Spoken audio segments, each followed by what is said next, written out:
Winnie Harlow, welcome to Call Her Daddy. Thank you so much. Thank you for having me. Sorry, I'm losing my voice. No, I just said I'm like a sultry, raspy voice for a podcast. Well, hello. Should we do this a little is Call Her Daddy. We're here. little ASMR? Yeah, a little with Winnie Harlow. ASMR vibing.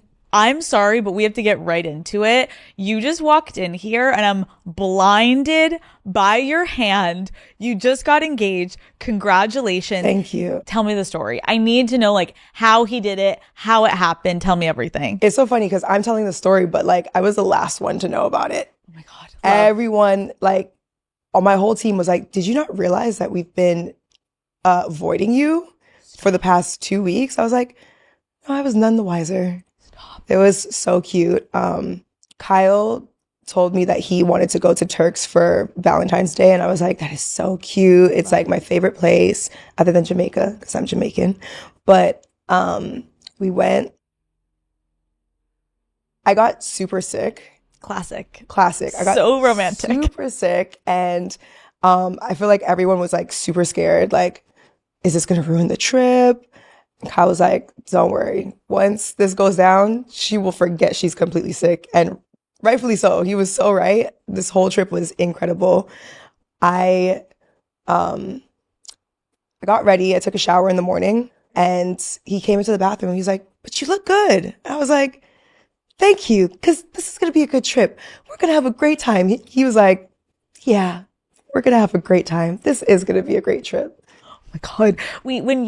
Because when I remember when I got engaged, I was similar to you where like everyone around me was like, knew every detail to the point where like my husband flew my friends out and my family out. Like everyone was there and Isn't I had that no so clue. beautiful? It's so beautiful to know that, I don't know, I feel like when you become an adult, there's little moments where you actually feel like you get surprised in life and you actually are enjoying like people coming together and doing something special for you, because when you're an adult, it's like you're getting the niece and nephews or your kids the presents for the holiday. Like it's just not as magical in moments. Sure. And when you have the people in your life come together to like make this fun moment that's so grand, you're like always a part, like I'm sure you are a part of like the planning of everything.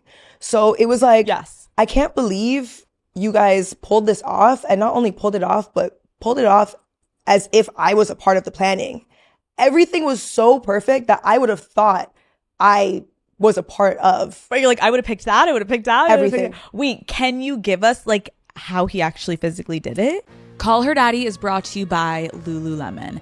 Daddy gang, we all know that having a good workout fit makes the workout so much better. In my opinion, it is make or break. Okay, there is nothing worse than when you're trying to do squats in a pair of leggings that are slipping down, or even worse, they're see-through. Okay, this is why I'm so happy that I have the Lululemon Glow Up Tight. The fit, it's snug. I like it. It's above the hips, super stretchy through the legs.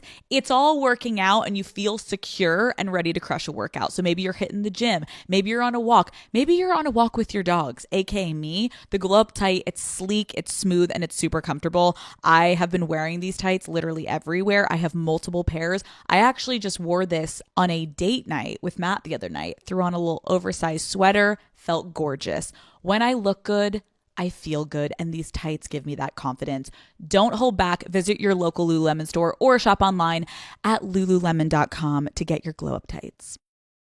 Can you give us like how he actually physically did it? So we went, we were getting on the plane to go to the trip. Okay. And he opened the door and it was decorated to the nines. And I was like, this is so cute for Valentine's Day. Like, babe, like stop. I already like started watering up, right? But it was like, okay, stop, like get it together. He wants to read me a poem that he wrote. And so Kyle just got traded from the Wizards to Milwaukee. And we were joking, you know, he's like, I'm going off to work now, you know, I'll see you soon. Can't wait for you to come to Milwaukee. I was like, write me a love letter.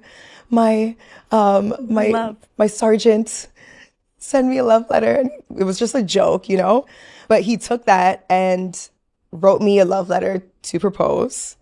It was the cutest ever. I was like tearing up, crying, but crying just because it was so cute. I still had no idea. So first you're like, he decks out this plane. You're on this gorgeous PJ. Yes. You're like, okay, my man is like really spoiling me. Yes. Then he's reading you a goddamn love letter. And you're like, I am so in love with you. Yes. Like already you're happy. You're ready to go. Exactly. You're like, I'm good. This is going to be a great trip. Like, absolutely. This is going to be an amazing Valentine's Day. But it's around Valentine's Day. So you're already just feeling it's the like day before.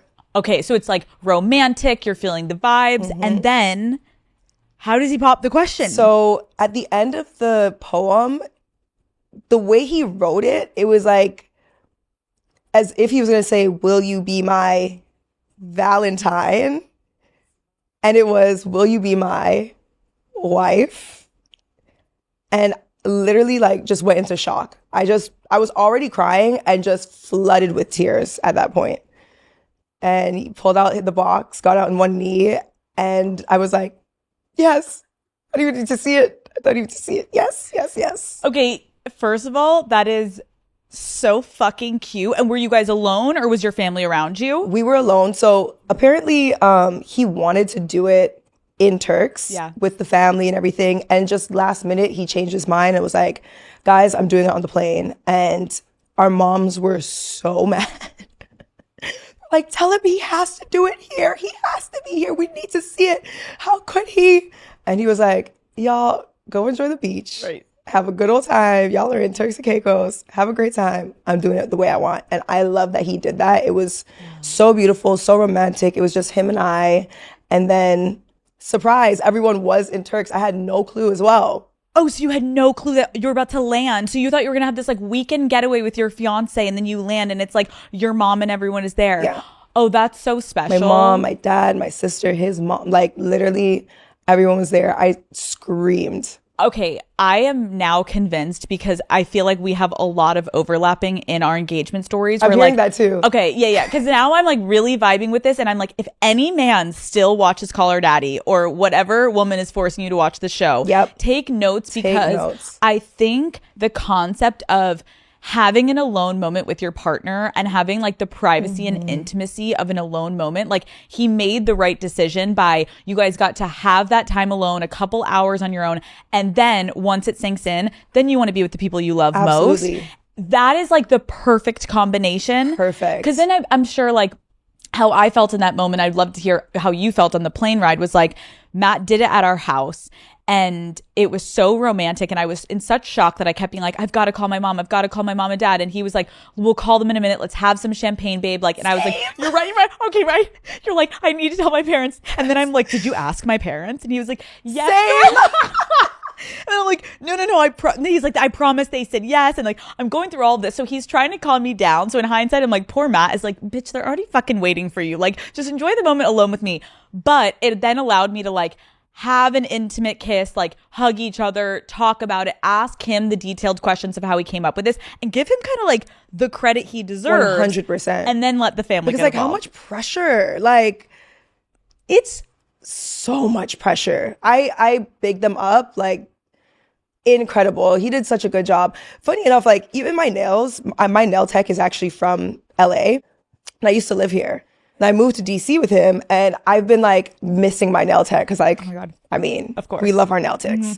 And he messaged me, my nail tech, to be like, hey, I have family in DC. My cousin's birthday is tomorrow. So I'm flying out there. Do you need your nails and like lashes done? I was like, oh, babe, guess what?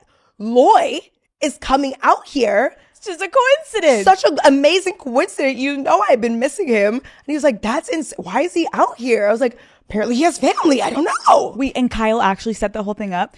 No. Okay. That's actually, I'm going to hype your man up for a second. Yeah, babe. That is next level shit to be like, I'm going to think about my girl's nails to the point where I am going to fly out her nail tech, the trusted person that does her nails, so she feels so gorgeous. Okay, Kyle, well, now you're just like making everyone look bad. Nuts. Holy shit, that's so nice. So then you look down, you're like, okay, so I'm in the car on the way to the plane, And he was like, you were so annoying in the car. It was hilarious.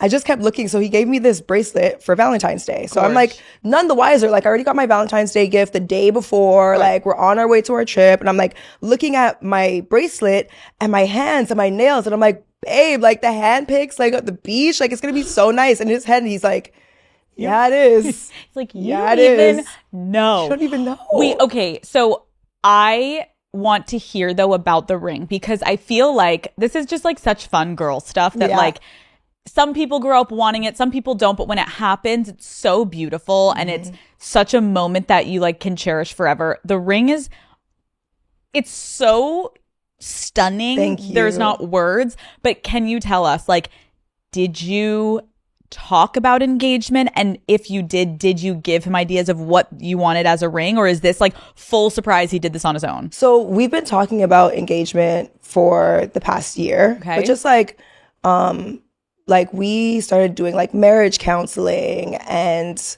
you know, just talking about our future and like how many kids we want, all that type of stuff. Like, where would you want to get married? Like, just communicating, you know, like I think it's so important to be able to learn good communication before you even take that step. And so, you know, I had sent him like some rings that I had been saving for years. Like, I look back on my phone and it's like 2015. I have like pictures of rings that like, now my idea of what I wanted to has evolved.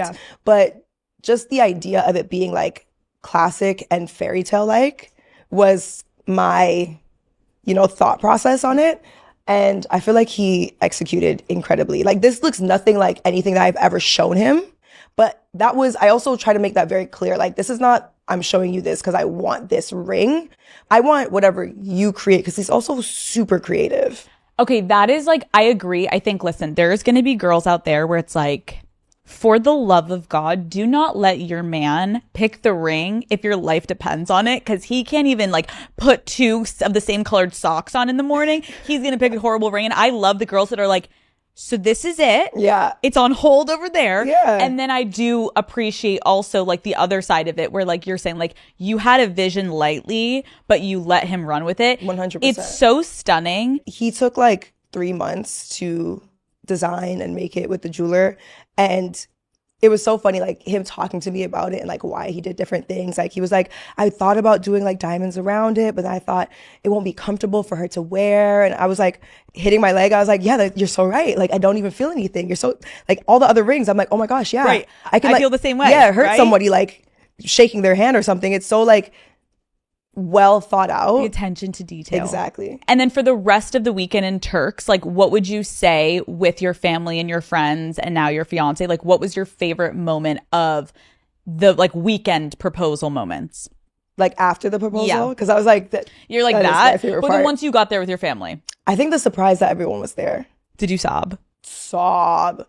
I fell to my knees. Wait, like, when did you know they were there? We arrived and he was just showing me like it was all decorated and like we had flowers and pictures pinned up of us over the years. It was so beautiful. And we walked out to like the backyard area and the DJ just dropped music and everyone was like, surprise. It was incredible. Those moments where you're like, no, I thought that this was enough. And now this, like, you've got to be kidding me. And more and more and more. I couldn't, like, each moment was such a surprise. And I was so happy that, like, I'm not that type of person who wants to figure it out. Yeah. So I'm so happy I was, like, none the wiser to anything. It's so beautiful. And I love engagement stories. But I want to rewind because from what I've read, Kyle had to shoot his shot twice with you. Like you would, at one point, you wouldn't even give this man the time of day. I'm like, this is so lovely. I'm like, Winnie, this is pure love. Well, now let's start from the beginning. Yeah, you basically ghosted this fucking man. What happened? What was going on? No, so I met him. I actually originally met him at Fashion Week. Okay. Briefly, I was entering a party and he was leaving the party, and it was these like. I think like 2 or 3 tall guys who were leaving a fashion party. It was like Harper's Bazaar icons or something. Yeah. And he was like, yo, so where's the after party? And I didn't really look at them. So I was like, I don't know. And I looked, I was like, oh, they're tall. Oh, he's kind of cute. But whatever, you know, like we're walking to the party and I turned back and I was like, DM me. Because like he must know who I am if he's like, you know, trying to see where I'm going. Right. So I was like, oh, DM me. And then I guess he DM'd me, but I never seen it. You know how like Instagram's kind of like tricky, like they'll put it into like another. Yeah, you got to work for that shit. So I just didn't see it. And do you know what he said? I don't actually. Okay, we need to fucking like scroll back up at some point. Back. Yeah. I don't remember what he said, but a year later during the pandemic, I was living in New York and he lived in LA. He was playing for the Lakers. And I just signed to Puma as an ambassador, and he was signed to Puma at the time. So he posted me to say congratulations on like me getting my Puma, like welcome to the Puma family. Like on his story? On his story. Oh my, that's kind of like flirty. Right? Yeah. Like, cute, but I didn't see it as well. Winnie, you're like, I am never on my phone, or I just was not meant for a little bit to see this man. You know what? It makes it even sweeter because it's like, it was meant to be. Truly. It was meant to be. Swerving this man left and right, and finally. Not on purpose. Not on purpose.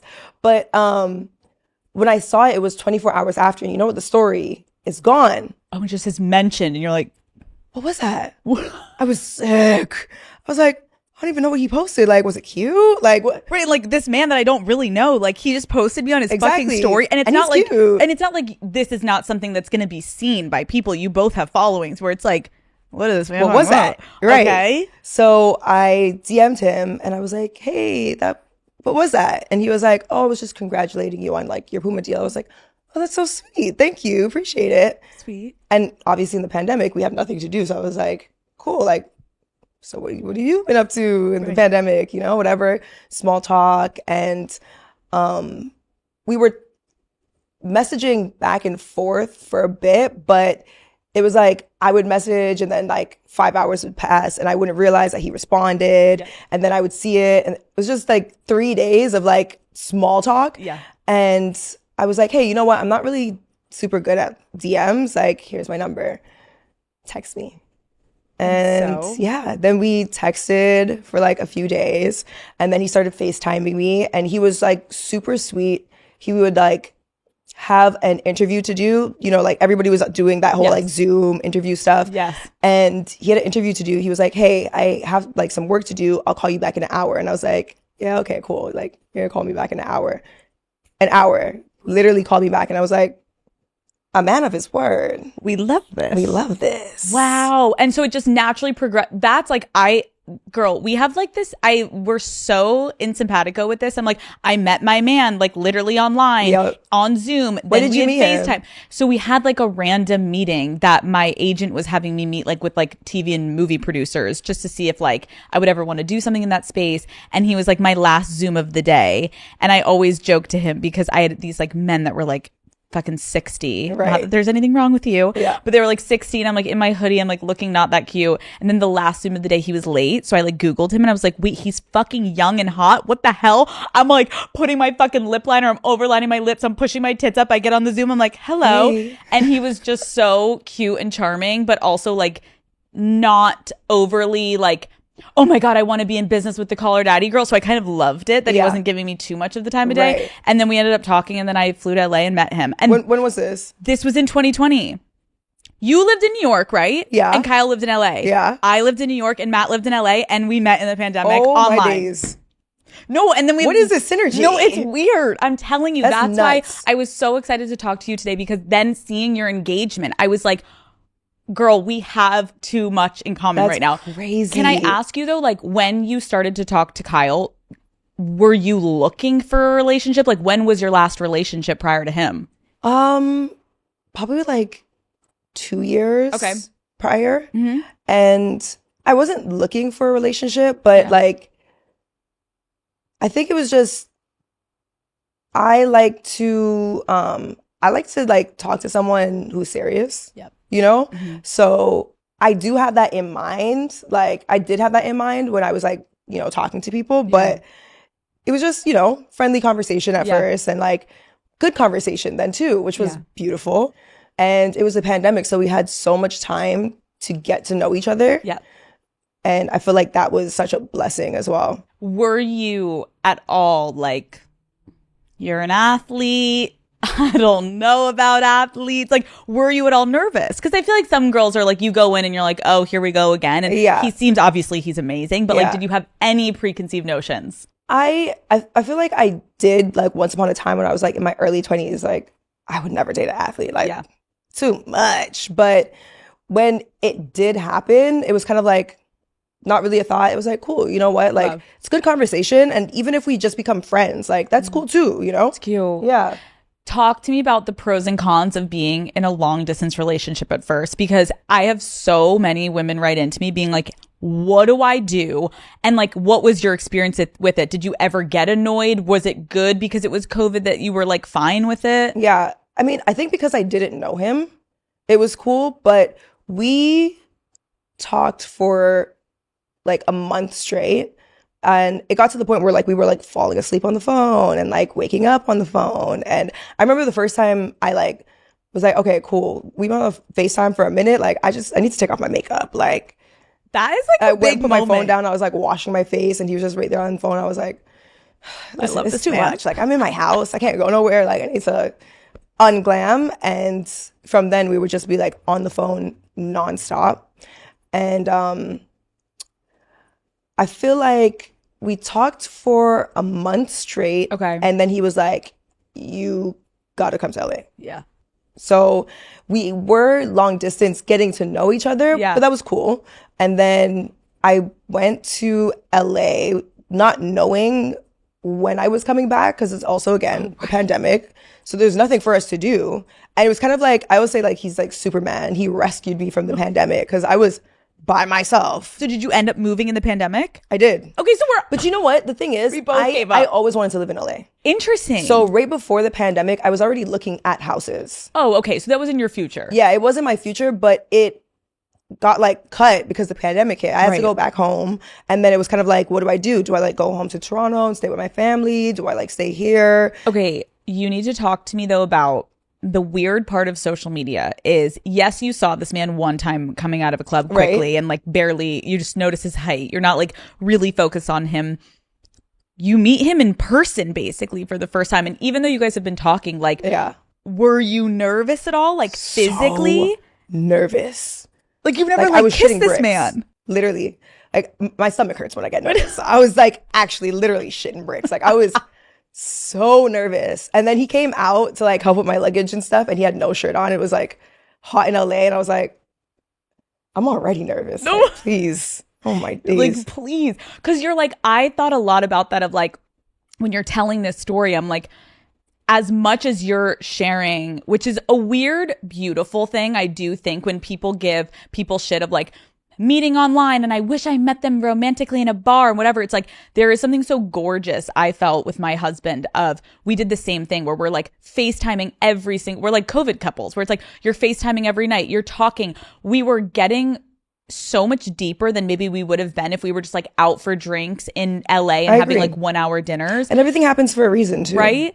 But then you're like, now let's see if we physically connect. And I like, you had the feeling. Yeah. But still, do you remember the first time that you were like, oh my God, okay, like we're going to like kiss and make out? Like, was it immediate or did you guys wait to like physically connect?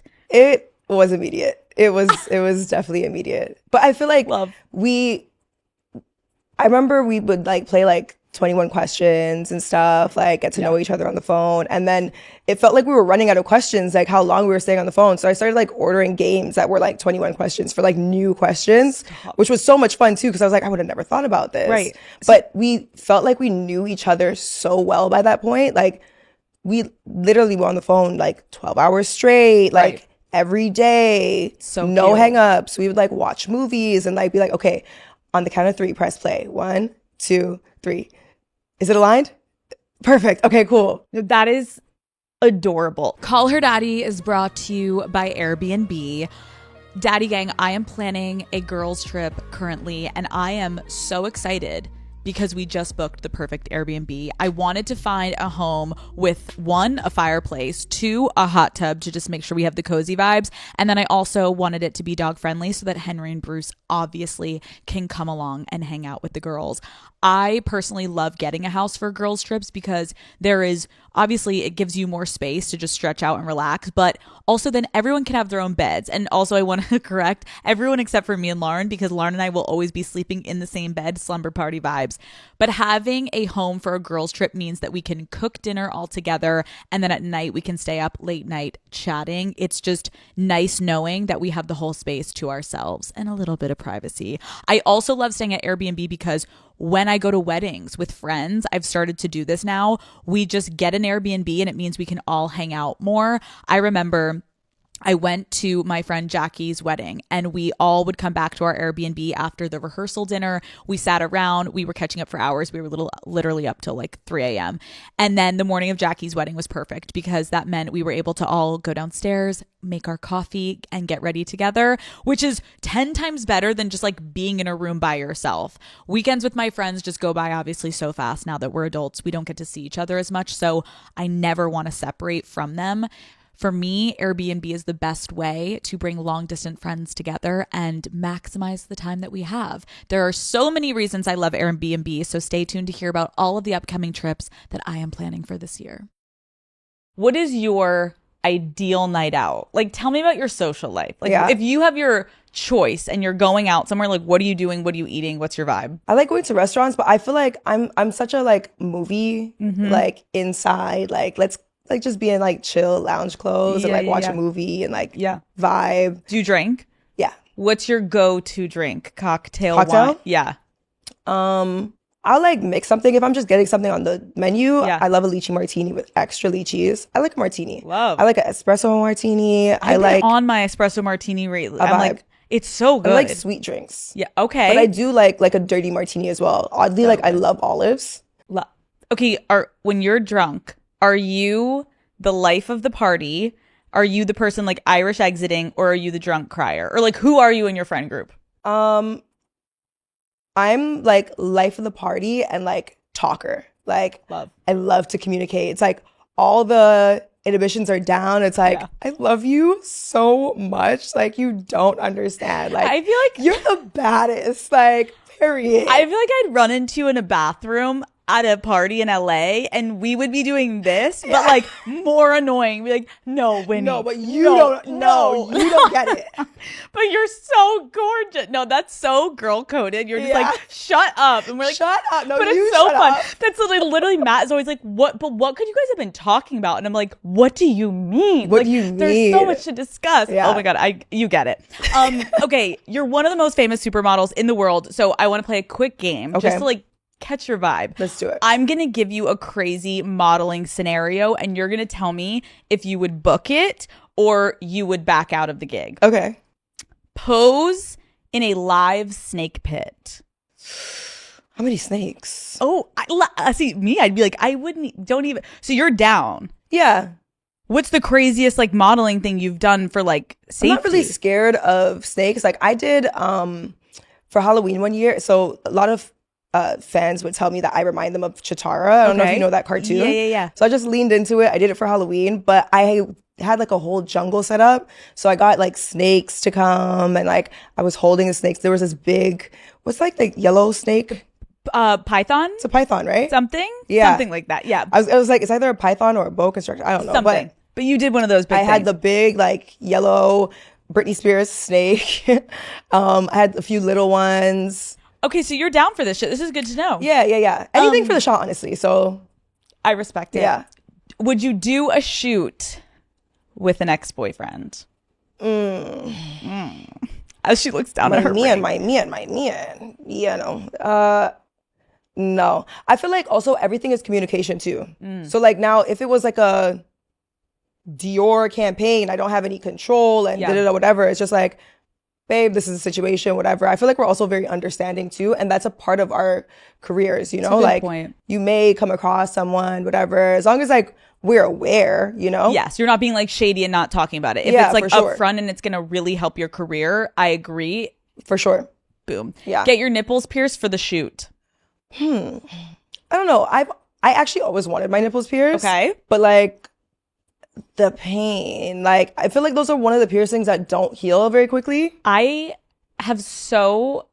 love girls that do it, but I could never do that. Yeah. I am such a little bitch with pain. I would be like, I couldn't. I just could never. I love the aesthetic though. Oh my God. Like a little like So white cute. t-shirt and you see, I'm like, girl, Absolutely. you're crushing. Love the aesthetic. I couldn't. But I don't know. I feel like also, I mean, shoot, if I was doing it for the shoot, I could take it out and it would heal. I don't know. I don't know about that one. Okay, do a month-long shoot somewhere like in Antarctica or something crazy, but you have to be gone for a month. Antarctica.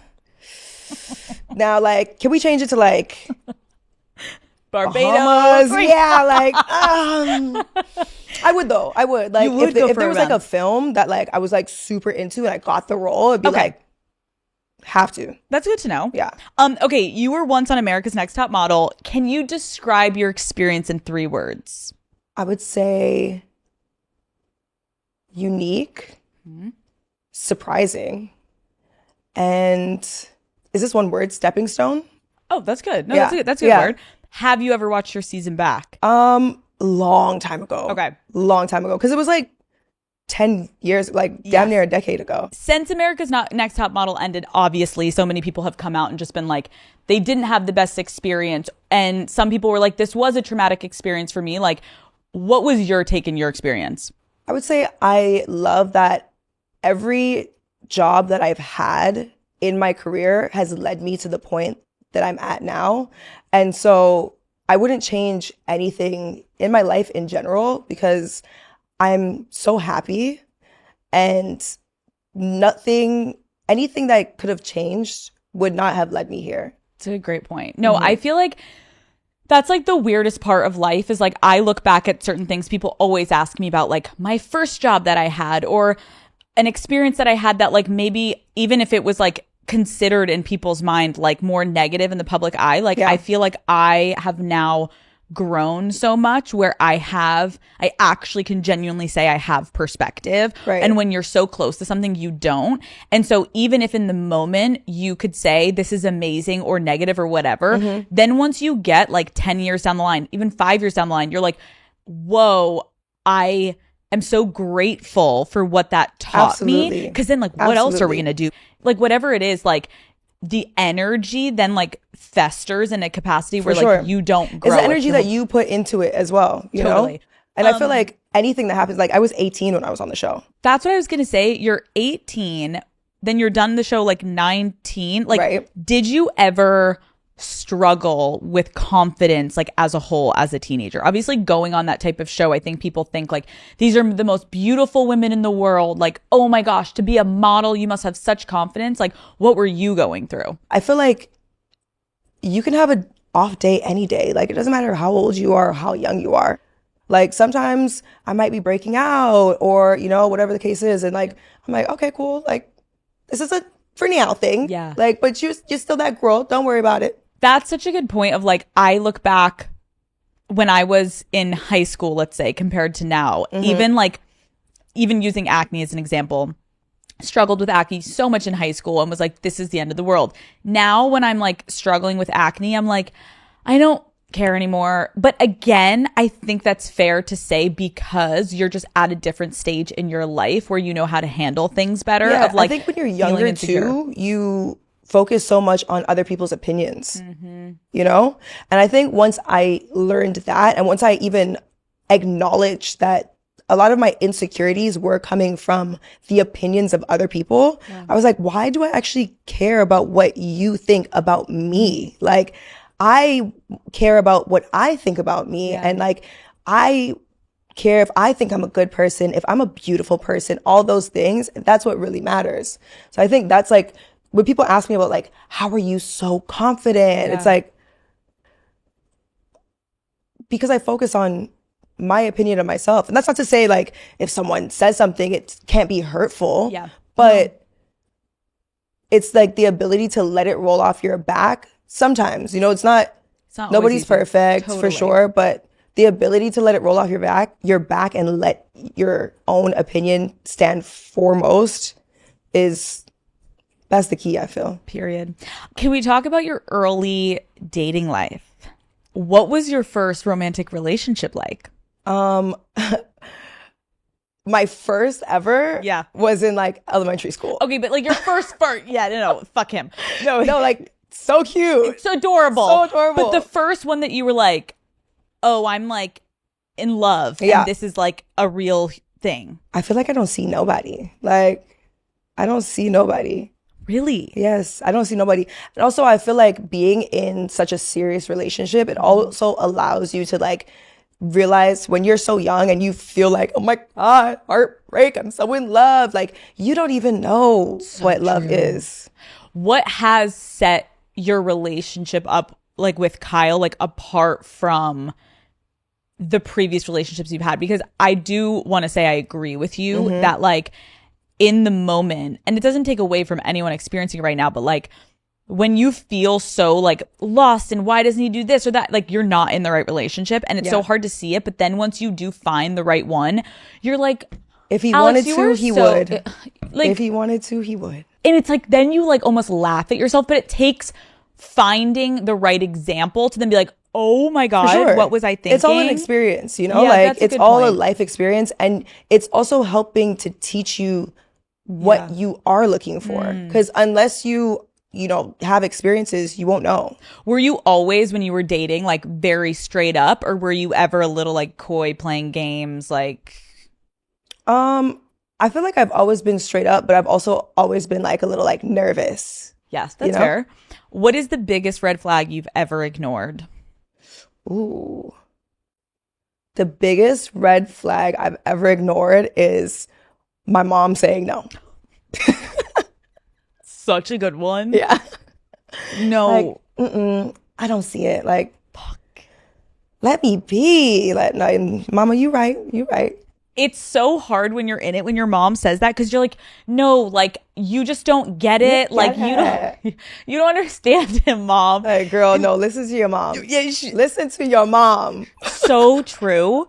But like, it's so hard in that moment because you're trying to express your individuality. And a lot of times when we have our first young relationships, you're trying to separate yourself from when your parents were like, you're not allowed to go out or you're not allowed. So it's like, you're like, I want to make my own decisions independent of you. But then at some point you go back and you're like, wait, Mom, why didn't you tell me? And she's like, what are you talking? I've been telling you for a year, Alex. That man is a walking red flag. And I'm like, really? You said that? I don't remember that. No, that is so, What? You said that? That's so humbling when they just stare at you and you're like, it's over. And they're like, finally. And you're like, Mom. You and Kyle both have such intense careers. Can you talk about how you guys prioritize making time together? Because it's such a simple concept, but it is very hard when you have crazy schedules. Like, how do you make it work? Communication. It's so like corny to say, but like it literally is that. Without communication, like how do you know where that person's going to be? Like, he's on my schedule, I'm on his schedule, but then also it's helpful that the NBA has a schedule that is, you know, there. So I'll plan things like around his schedule sometimes, and then he'll check my schedule to be like, okay, cool. I actually see that I'm playing here and you're going to be there for work. So it's all communication. And I think like I said that the other day, someone said something about like, how do, like with Matt, and I'm like, we communicate. And I'm like, oh my God, you're right. Like, it sounds so simple, but again, when I look back at previous partners that I had, it so isn't simple. Yeah. Because some people make it impossible. Communication is hard. Right? Yeah. And it sounds easy, but like everyone listening, you've been there. It's the key. It's not easy though. It's definitely not easy. It's the key, but it's hard, especially getting to know someone. And then like people have their own feelings about different things, like, like their own traumas from the past, like so many different things. Like, everybody's so different.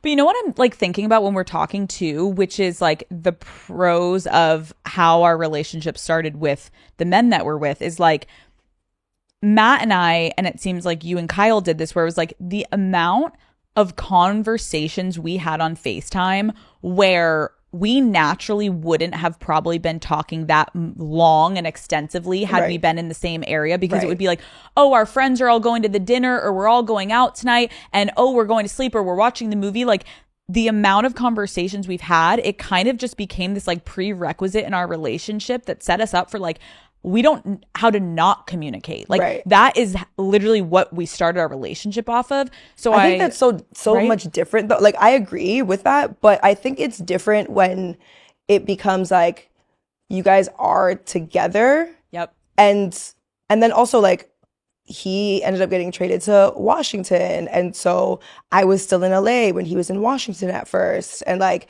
even like our lives change so much too, and so our communication has to evolve. That's a good point. And so like that is even a part of like why I wanted to go to marriage counseling, because I think it's better to create a good foundation than have to go and find a counselor when things are at a bad place, you know? Like I want to be able to have the tools to work through all the obstacles that are going to come in life. Like whatever relationship, whether it's with your parents, with your friends, there's always going to be obstacles in life, but being able to have those tools of how to navigate and even understand each other deeper. Totally. Like, you know? You saying this also, Winnie, I appreciate, because I was talking about this with my friend. She had gone into couples therapy, and she was like, why do I feel this like weird shame around admitting that I'm in couples therapy? And I was like, but yet it's so normalized. I love it. I say it to everyone. Right? I love it. I love You're like, it. I'm in marriage counseling. Let's go. But and I think it's also like that stigma too is why I like talking about it, because I enjoy it so much. Yeah. I'm like, I hate that nobody talks about it because it's so necessary. Like you want to understand your partner. You want to be able to communicate with your partner. And sometimes it is difficult, but learning the tools is like the first step. And I think you normalizing like you can be going to therapy to even better yourself. It's not always because something's wrong 100%. And in crisis mode. It's the same thing when you're in therapy for yourself. Like I've gotten to the point where when I'm talking to my therapist, I'm like, I don't really have much going on today, but like I'm happy. Like let's dive into like other stuff that like maybe I can work on that's not at the forefront of my brain. It's like we can always evolve. We can always get better. But when people think about couples therapy, they're like, oh, what's wrong? And you're like, nothing. We're literally just trying to be as solid as we can be as we enter these next stages of life together. For sure. I love that conversation. Just like normalizing it. Yeah. So Daddy Gang, if you're going to couples therapy, don't let people fucking judge you. Kudos to you. Okay. Have you guys ever gone through a lull like physically because of your schedules, and how do you guys come back together and like make time to physically connect and be present with each other? Call Her Daddy is brought to you by Peacock Original The Traitors. Keep your kilts on, Daddy Gang. The Traitors season finale is almost here. The Emmy-winning competition series is having a wild season on Peacock. The Traitors are at each other's throats thanks to some keen intel from our boy Dylan Efron, and the faithfuls are closing in. Meanwhile, TV's best dressed host, Alan Cumming, has kept his guests running with increasingly difficult missions. Will it be the traitors or the faithful who take the cash? You don't want to miss any of the new remaining episodes of The Traitors, streaming only on Peacock. Have you guys ever gone through a lull like physically because of your schedules, and how do you guys come back together and like make time to physically connect and be present with each other? I think we actually like just recently had that conversation. Like sometimes I'll be traveling and he'll be working, and I'll come back and he's in work mode, you know? And that was one of the things that we learned through couples therapy is like when, say he leaves and comes back, or I leave and come back, like making those moments and times to like reconnect whenever we come back together is so important, because like I could come back from like a 2-week trip and then he's like in his schedule, like focused, you know, like he works out at a certain time. He wakes up at a certain time. He goes to the arena, all that stuff. He's like locked and loaded. And then it's like, hey, I'm back, you know, like, but making that important. You know, when he comes back home, it's like super important. Like I want the house to be nice and clean. I want to like that movie that we talked about last week, like have it lined up, you know, like all those things that just kind of bring that connection back together is so important. It's so hard to like every time someone asks me, I'm like, I would be lying if I said, and I think, again, this is why this conversation is so healthy to have, of like, I would be lying if I said that Matt and I, throughout our relationship, have not had to have multiple check-ins being like, and you always will. We need to reconnect. Always. You always will. But if you don't, and I think if anything, I would ask people that are in relationships to check in with yourself to be like, when is the last time you and your partner were like, hey, we need to either we need to make sure we have more quality time. We need to two, we need to make sure we're more physical, like we haven't connected, whatever it is for your personal relationship, resetting in moments, because we get so fucking busy and like we don't even have kids yet. Yeah. And we're both working. So I'm like, I don't know. So I just think it's normal to say, and again, I think because of social media, people are like, everything is perfect. And it's like, yeah, I love Matt, and we're married and he's the best husband ever. Perfect. But like, we got to make sure that we're on the same Except page. for our engagements. Yeah. Those were perfect. But nothing in life is perfect. Okay, we're going to play a game. I'm going to list some scenarios and you're going to tell me if it's a turn off or a turn on. He's heavy on the PDA. If he knows how to kiss, turn on. Okay. He makes a special playlist for sex. Absolute turn on. Love that. Love. He gives you a hickey. Where? I was about to say, depends where. I don't need no shit on my neck, but like, right. You know. Right. Okay, he waits for you to initiate sex. It depends. Like, you know, we could take turns. I agree. We could take turns. I think if it's like he's always waiting, it's like the same thing where it's like you need to reciprocate. But I think it's in moments it's balance. Hot if yeah. He sends you nudes while you're at work. At work is a bit much, but like late at night, cute. I need to lock in. I agree. I need to lock in. I agree. He wants to have phone sex. Hey, but she want daddy. Okay, wait, phone sex or FaceTime sex? But she want daddy. Call her daddy. I fucking love you. I'm dead. Okay, he doesn't manscape. Oh, you're like down. I love this. Okay, he's very vocal during sex. Love. I don't need a mute ass bitch. Like, love. Pipe it up. Pipe it up. Yeah, love. Okay, he loves sex with the lights on. I mean, it's not what I prefer, but I like a vibe. Like, I am not trying to fuck when it's like this light. Well, actually, I guess this lighting would be like hot. This you're is like, cute, but there's like cameras and everything. You're like, but oh, like candles or like, yes. Like I don't want it to be pitch black where you're like, you can't see me and I can't see you because that's what. Sometimes that's fun too, though, because like, oh, I agree. I feel like your other senses are like more heightened. That is such a good point because I never do that. But I forget what Matt and I were doing, but there was a reason it was pitch black and we were like, it's kind of hot. Yeah. But I don't want that every time. Right. And again, if it's bright. Again, balance. Like natural daylight, kind of hot. But it's like, yeah. Okay, balance. He lasts for an hour before he comes. I feel like every experience is different. So. I think an hour for me, I'd be like, babe, come on. Every experience is different. When he's like, actually, I'm down for 4 hours and count me the fuck in. Every experience is different. He wants to watch porn together. Hot. So hot. Yeah. Very hot. Okay, let's talk about your brand, K-Skin. Can you talk to me? Like, I know that you started it after getting a very bad sunburn on a job, but like, what has been the most rewarding part of starting your own brand? The most rewarding thing for me about K-Skin is realizing that there was something in the market that was missing for me, and knowing that if it's missing for me, it has to be missing for a lot of people, and finding the fix for that problem and then seeing people enjoy it. That, like, for me, SPF has always been so important in my life.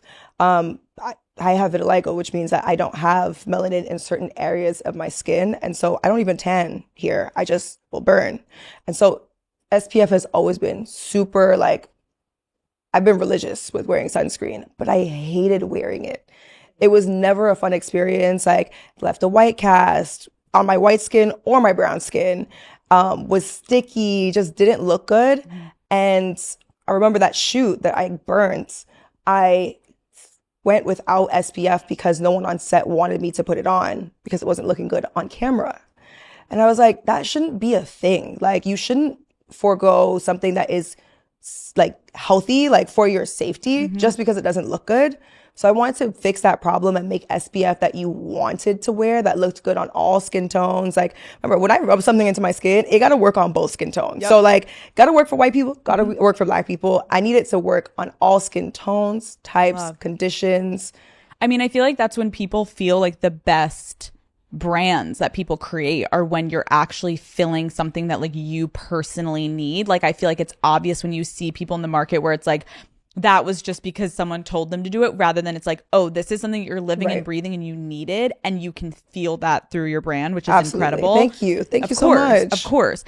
What is your best skincare tip that you can share with the girlies watching? I would say never skip your SPF. Yep. I think that's so important. I need to get better. Like, don't worry, I'm gonna stalk you. But do you put it on? Your SPF? No, I know. I just try not to go outside.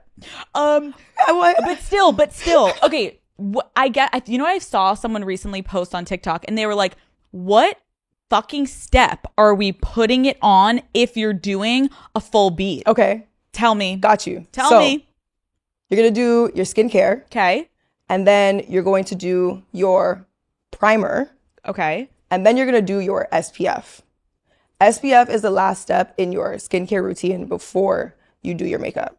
So we're doing primer and then. Also, I don't use primer because I love the feel of my SPF, especially like depending on what finish I want. If I want like a dewy beat, I'm going to go for I'll Glow because she get like, that's the islands in a bottle. She gives that good glowy skin That's what tone. I like. Yeah. Right. But if you're a matte girly and you want like that full beat, I would go for the mineral drops from K-Skin because that gives like a more natural skin-like feel and leaves that like the makeup's gonna grip, you know? This is the information we needed, okay? So yeah, all your skincare, whatever serums, all that. And usually you should actually use more of your serums at night. But I like to really like layer my products. Same. And then I will finish my skincare, let that sink in, do my SPF, let that sink in, and then that's like the biggest step that's changed my life recently is like I used to be like boom, boom, boom, boom, boom. Then I'm like, what's happening? It's like I now like will do my first primary skincare and then I go and get my coffee. Yep. Then I come back. It has to simmer in the spirit. Right? It literally needs to like sink in. Absolutely. And then we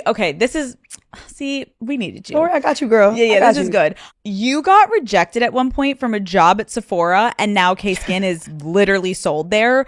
What full circle did that mean to you when you found out that your product would be in Sephora? It was actually so nuts to me because I'm such a skincare junkie. Like that was like a dream job at the time. Like I was like, wait, I'm gonna get a discount? Like, what you mean? Like, I really want that job. And I wanted to learn more about like skincare and makeup too at that time. So I really did want that job, but you know, I didn't get it. It is what it is. Yeah. To see it on the shelves then, and I'm such a fan of Sephora as well. Like, it's Sephora. The skincare junkie in me never left. Like, what girl isn't like Sephora? Sephora. Absolutely. Love. So it's amazing. That was a dream come true. And Sephora has been such an incredible partner to work with as well. Last question. What do you wish more people knew about you? I feel like I have such a green thumb. I'm so like fascinated with plants. I don't know if that's not really like something that I want people to know about me, but like it's an interesting like thing that I'm super obsessed with. And I'm like, I should talk about this more. Like, you're like, I like plants. Every time I like meet someone or like become friends with someone and I realize like they're like super obsessed with plants, it becomes a thing. Like I have plant apps. Like I have to have I don't even water my plants like once a week. I water them based off of like I'll stick my finger in, I'll feel the soil, like I have my gauges. Oh, you're in touch. I'm in it. Like I love plants. I talk to my plants, name my plants. I love plants. Period. I had plants growing up and my grandmother had an incredible garden and she used to grow so much of the food that we would eat, from like tomatoes to zucchini to pumpkin, like everything. And I feel like my grandmother really gave me a green thumb.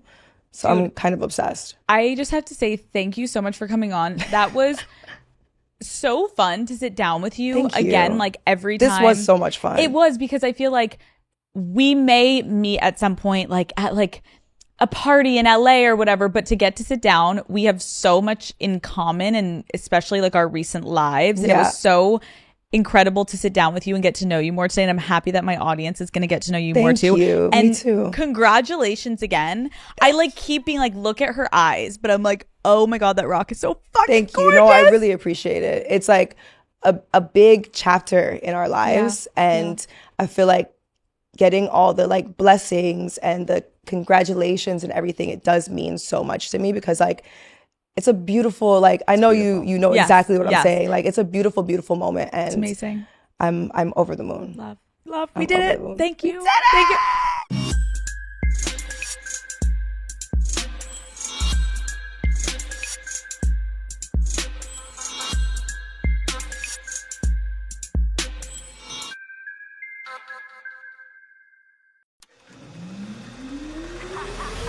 What is up, Daddy Gang? It is your founding father, Alex Cooper, with Call Her Daddy. Kylie Kelsey, welcome to Call Her Daddy. Thank you so much. How are you doing? We're hot. Sweaty and pregnant. I tell everyone will like say, oh, you're glowing. And I'm like, no, I'm sweating because I'm either nauseous or it's too hot in here. You look amazing though. Thank you so You much. have, this is like, I'm not trying to gas you up, but you have the most gorgeous skin. That is very kind. No, because when I met, okay, so we've met before. Yes. We met on the sidelines at the Eagles game. Was that 2 weeks ago? 2 weeks ago. That was such a well, fucking I guess good it was game. 3 weeks ago now. 3 because weeks. Pro Bowl. Yeah. 3 weeks Snacks ago. in there. That was such an insane game. The snow, all of it. But I remember we met for the first time, and that was my first impression of you. I was like, why is her skin so perfect? So You are shout far out. too kind. Shout out. Far too kind. I'm so happy we're doing this. I think people are going to freak the fuck out that we're getting to sit down together. I hope so. I think so. They're like, this is actually. Otherwise, I'm so sorry to the Call Her Daddy audience. The Daddy Gang's like, what the fuck? No, people are going to be excited. First of all, just to give context, we are sitting in these like horrid, amazing recliner chairs. Thank God my husband didn't come. Why? He would have been like, how fast can you ship these back to our house? No, This is my husband's style chair. they're actually so fucking ugly. But they swallow you up. Yeah. Oh, they're cozy. And I do That's think all he cares about. by the end, we could recline. Oh, perfect. Yeah. We can like get cozy. Oh, great. We're going to start professional and then we're going to fuck kick it. ankle swelling. Yeah. I got this. Okay, we're gonna get our feet elevated. But I got this set up for us and I was like, it's ugly, but it is indicative of where we are. We're in New Orleans. Super Bowl is tomorrow. I feel like you've probably been to a lot of Super Bowls, right? yes, What is the most like favorite memory you have of a Super Bowl? Anything. I mean, I would love to say Minnesota, but I don't have that many memories because I blacked out. Classic. Can you give some context to people that aren't familiar with what you're talking about? Yeah, so the Eagles won the Super Bowl 52 in Minnesota, and it was incredible. It was, I mean, my husband was the center at the time. It was unreal to watch. And also, I'm from Philadelphia, so I knew what it meant to the city. But the stress, like even thinking about it was making me sweat again. The stress of watching him play, knowing what it meant to the city, and also that we hadn't had one. I grew up in Pennsylvania. And so like being You get it. I get it. And we've been through a lot. And Philly fans, through too much. It's aggressive. Like That's a very nice way to say it. really, how would you describe Philly fans? I mean, we're appalling. And I say we because like I fully embrace the fact that it's all of us. You partake. I mean, there are some times where I think fans, like specifically Philly fans, get a bad rap because of viral moments. I do not claim them. Although there was a little kid who like tapped someone on the shoulder or something at a game and then just like flipped him the bird. And I was like, I do claim that. You're like, actually, I yes. love that kid. I condone that I actually energy. love that child. Obviously, your husband's retired now, but when he was playing, what was the energy like in your household on game day? Horrific. Okay, walk me through it. I mean, I would like start like manifesting superstitions as if that was going to help. Like always put my left shoe on before my right. Make sure that like certain things, if I needed to switch spots while the game was happening, that I did that. There was one game where I was folding laundry for our girls. it was a late night game and I bent down next to the laundry basket and suddenly there was like a really good run. And I was like, well, now I'm crouching next to a laundry basket. And for the rest of the game, which was like 30 to 40 minutes, I crouched next to the laundry basket. Your daughters are like, there's photo Mommy? evidence somewhere. I sent it to my other friend who is another wife of a player and was like, am I squatting next to a laundry basket? Yes. Am I going to stop? No. No. Are we going to win? Yes. Did they win? Yes. Period. I'm not saying it's because I was crouching next to the laundry basket, but I'm not willing to risk it. Absolutely You not. see what I'm saying? Logically. I love the energy. You're like, if this is working, we're going to fucking keep with it. Yeah. Wait, are you now still doing that though for the Eagles? Like even now that he's not playing, are you still giving To that some energy? degree. Okay. You've Not, reeled back a little. yes. Okay. And honestly, I think it's mostly just because during games, like my kid, like I'm not going to the stadium anymore for home games. And so then like I basically tell, like I have to like help my kids with things and they pull me out. Is it weird that you're not going? Like, is it sad? No. Oh, okay. No. Because I get to say all of the expletives that I would like to say in the comfort of my living room. And no one gets to film you doing it. That's right. Who do you think would get more nervous before a game? You or him? Me. You were freaking out. I don't think that he really got nervous. Really? No.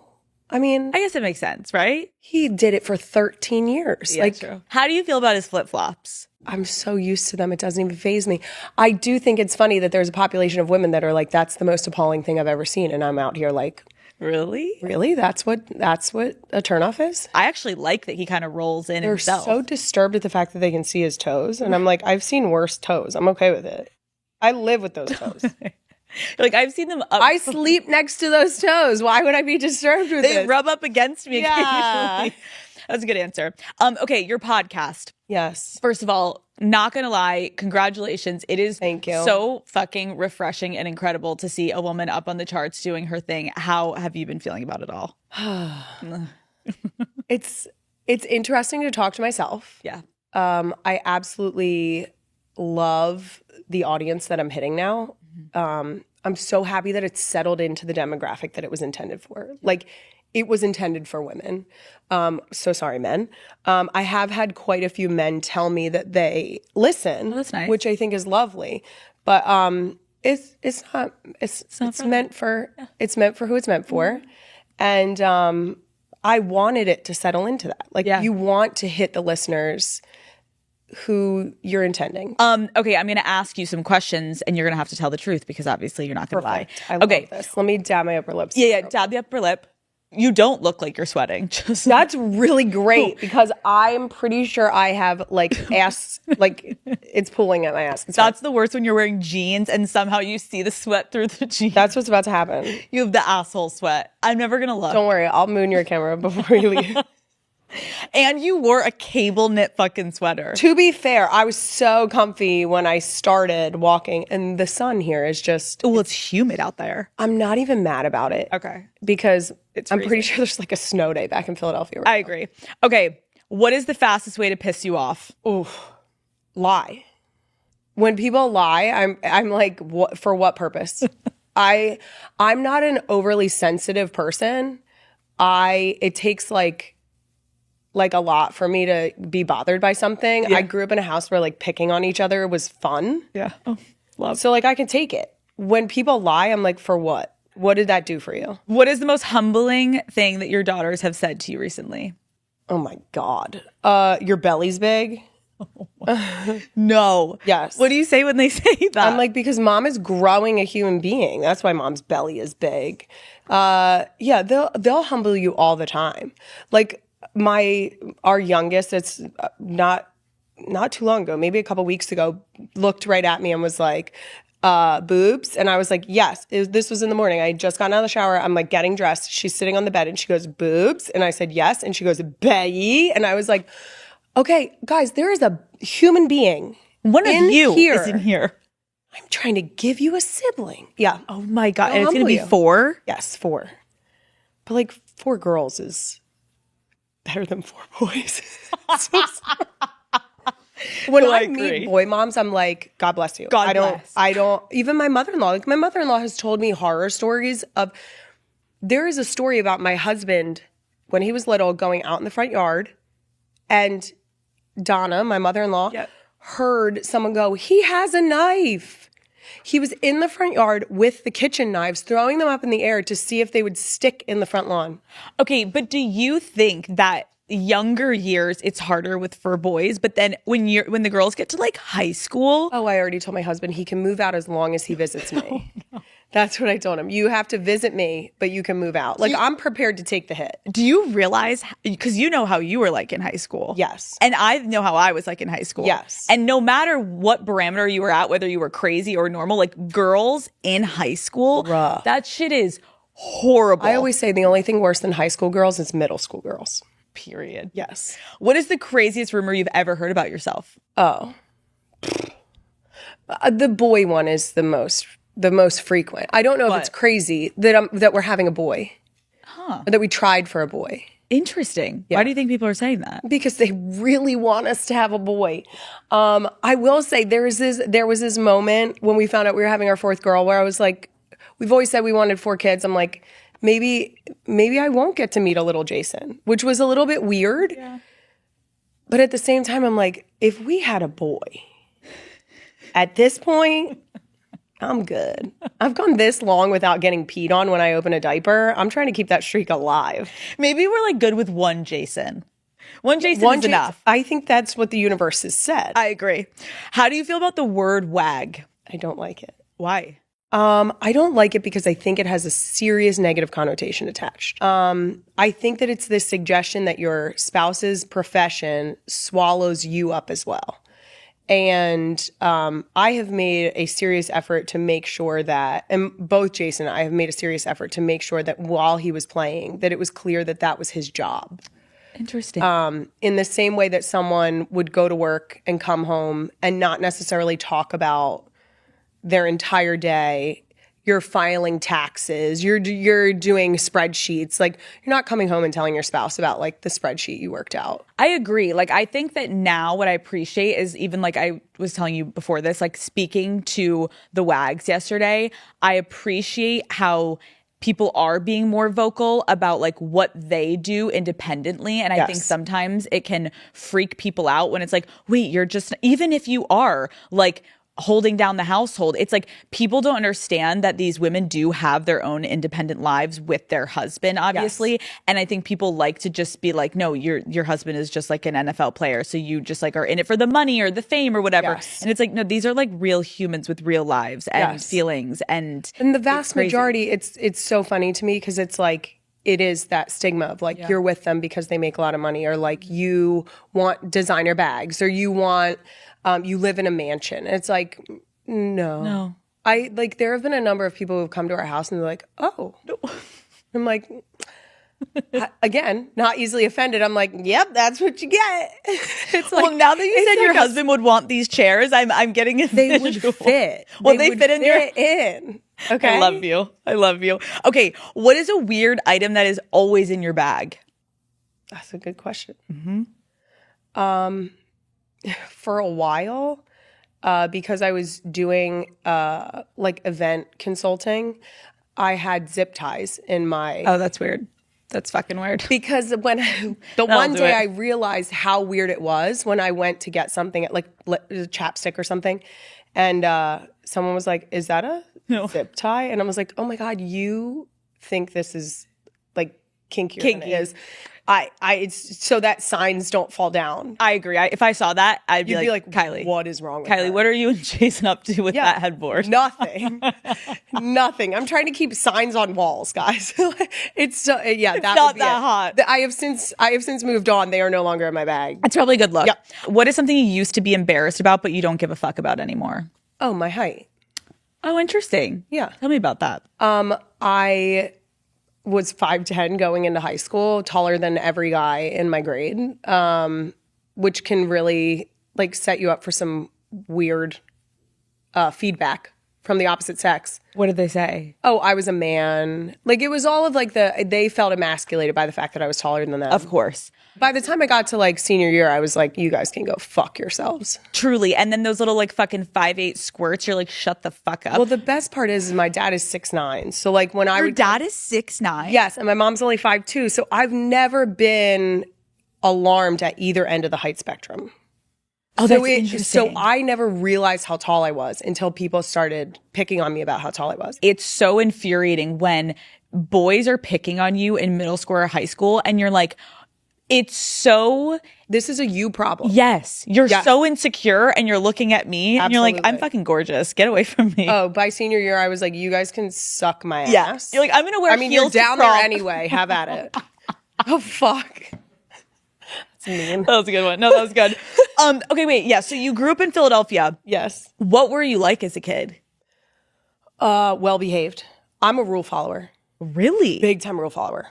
Oh, if someone's like, you can't go there, I'm like, I can't go there. And then like our team will be like, Kylie, you have to say like you're supposed to be in there. I wouldn't expect that. I'm such a rule follower. My husband is the opposite. We really compliment each other on that. He just busts through the door. He's like, a barrier? Fuck it. I'm like, there's a sign that says we can't. We're not allowed to do that. It's kind of like me and my husband. Matt will always be like, you have to act like like I can't do it. If you walk straight through, no one's going to ask you a question. Oh my God. I'm kind of the I'm same. like, I don't have a pass. I can't go there.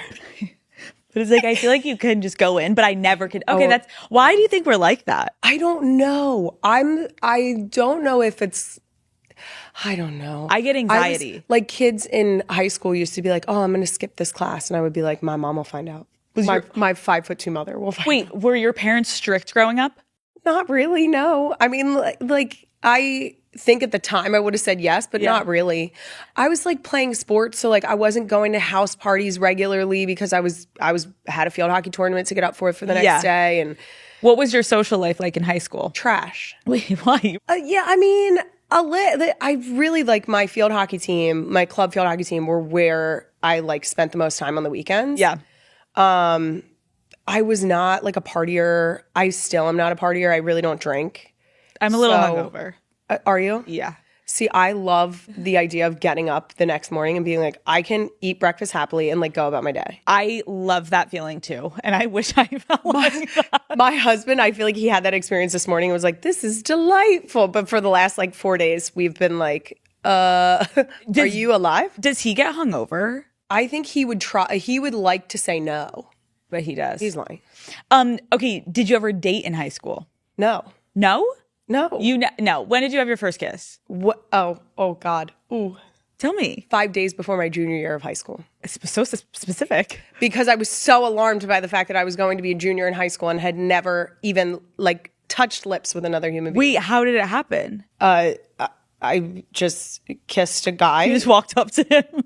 He literally was like, oh, I'll come over and hang out. And I was like, you can't come over and hang out. Like, my dad's here. Okay, so you had your first kiss in high school. Yep. Junior year. Yeah. Who was your first boyfriend? When I graduated high school. What did your parents think about him? He was fine. He was okay. I mean, I think we dated for like 3 months. Okay, but you weren't dating like bad boys. Good guys? No. Good guys. I am not into like the douche. That bothers me. That's good. Like anyone that's like trying to be cool, I'm like, no. You're disgusting. Get away. I mean, my husband was in competition jazz band in high school. Like even though he's a jock, there's a degree of nerd. Wait, he was? Yes, he was a bari sax player, and and that speaks to me.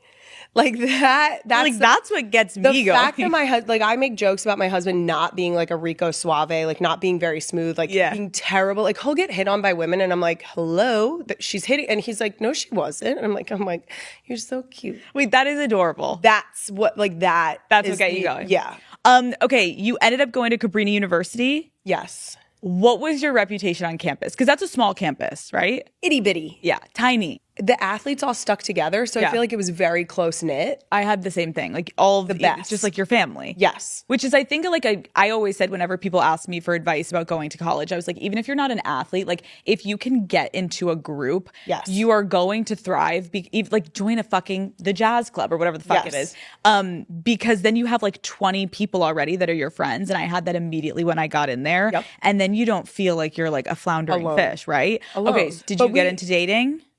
I was dating someone in the beginning of college. Okay, fun. For like a couple years. Did you go to parties? I would go to parties and be like the designated driver. Like I would make sure, I was like a mother hen. Like I would make sure everyone got home. Oh, I love that. I still have like college teammates. When I see them, they'll be like, Mom. Like they don't call me by my first name. So you've always kind of had that like motherly energy Very about much you. so. And when love I that. went to college, I was the 21-year-old freshman transfer. Like I went to community college first. Got it. Yep. So I was automatically like I was a freshman that could get into bars Oh, I legally. love that for you. Because of course I was a rule follower and never had a fake ID.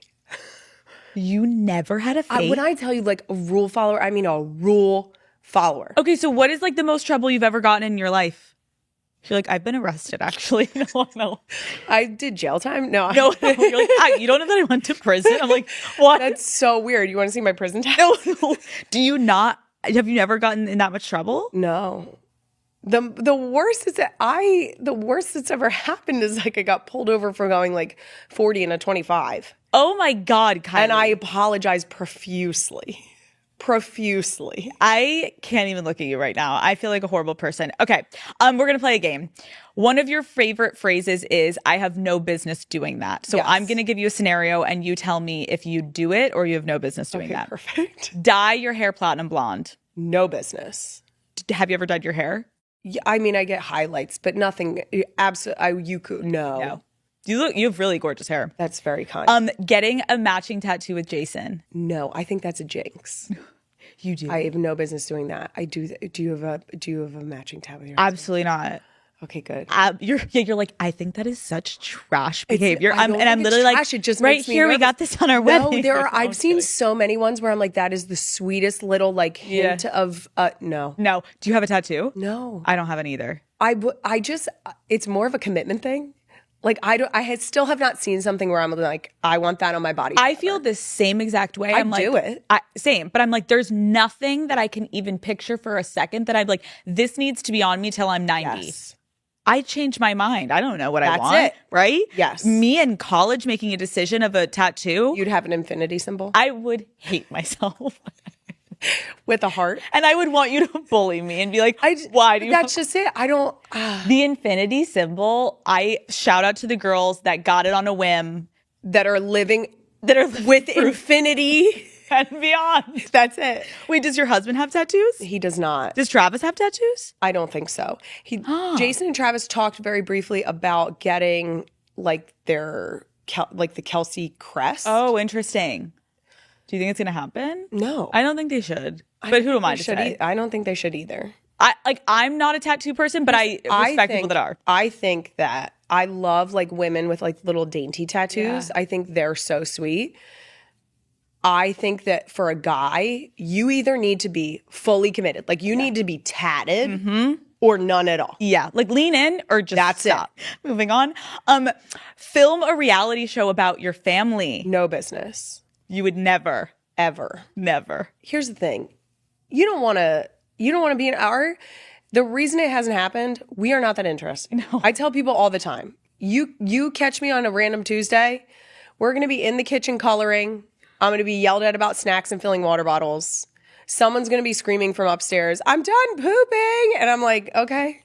That's actually That's true. what you 'Cause get. Is it weird for you that so many people are like so fascinated with your lives? I seriously, I have like a legitimate amount of guilt associated with the fact that people are like, you're amazing. And I'm like, I'm not. You're like, girl. I'm so sorry to disappoint. When people meet me and they're like, I'm so excited to meet you, I'm like, I'm so sorry to let you down. Kylie. It's just like, I get what you mean, though. I think that is something that's so crazy when you see people on the internet or in tabloids or whatever the fuck, and you're like, you have this idea and then you meet them. It's like, guys, we're all just like normal human beings. We're all shitting. We're all dealing with life. Like, we're all sweating. We have ass sweat. we all put our sweaty pants on the same way. It's Thank fine. you. Would you ever attend the Met Gala? No. Good God, no. I wear fucking Chuck Taylors when I'm supposed to dress up, okay? What?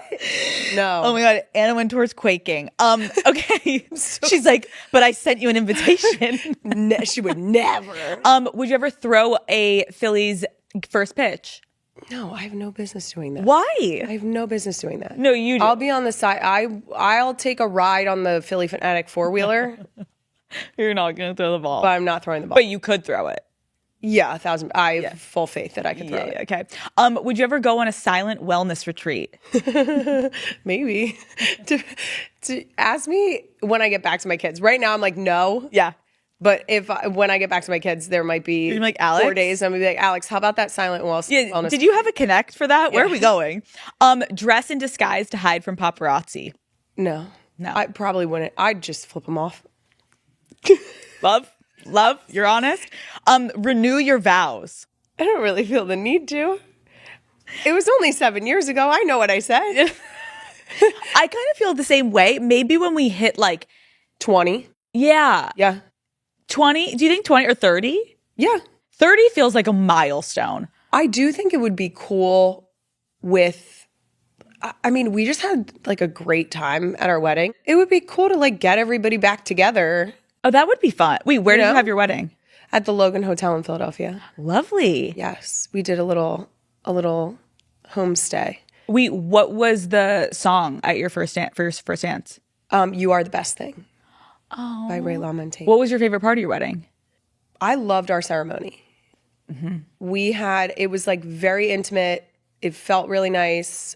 Our dog, which was like my soul dog, was our flower girl. She nailed it. She was so good. Is she still with you? She's not. She passed away in March. Oh man, I'm so sorry. It's okay. It was the right decision. Are you ever going to get another dog? We tried. Oh, okay. We still have one. Oh. He's delightful. Oh, wait. Dumbass, but he's delightful. He's not my soul dog. Oh. He's not. What is his name? Baloo. Baloo, like the bear from the jungle. Wait. Our girls call him Bubba. But you're not like vibing with Baloo. No, I love him now. As soon as Winnie passed, I was like, okay, we'll be cool now. Okay. But like while Winnie was still alive, I was like, Winnie's it. Oh, I get what you're saying. I feel that way about my dog Henry right now. I'm like, I love you, Bruce, but like Henry is like the OG. I wonder if that like affects how they feel about themselves. My oldest daughter, when we were talking about like me carrying a baby right now. Yeah. She was like, well, you had a baby before me. And I was like, excuse me? No. And she goes, yeah, Winnie, because I've called Winnie my firstborn child so many times that my oldest daughter thinks that I carried the Irish Wolfhound in my womb.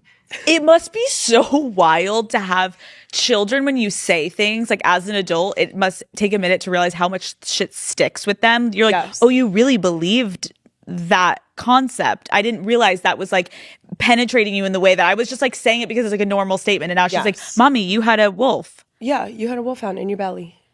You grew Winnie. She's your firstborn child. Wait, do you have a name? Obviously you're not gonna tell me, but like have you guys talked about If I had a name, I would tell you. No, you wouldn't have to, but okay. No, I would. I'm not. You don't know yet. So when we were having our first daughter, people told me like, don't tell people what you're going to name your kid because then you get reactions. And I'm like, I don't think you understand. I really don't care at that point. Like if I've chosen, we're going with it. That's it. Yeah.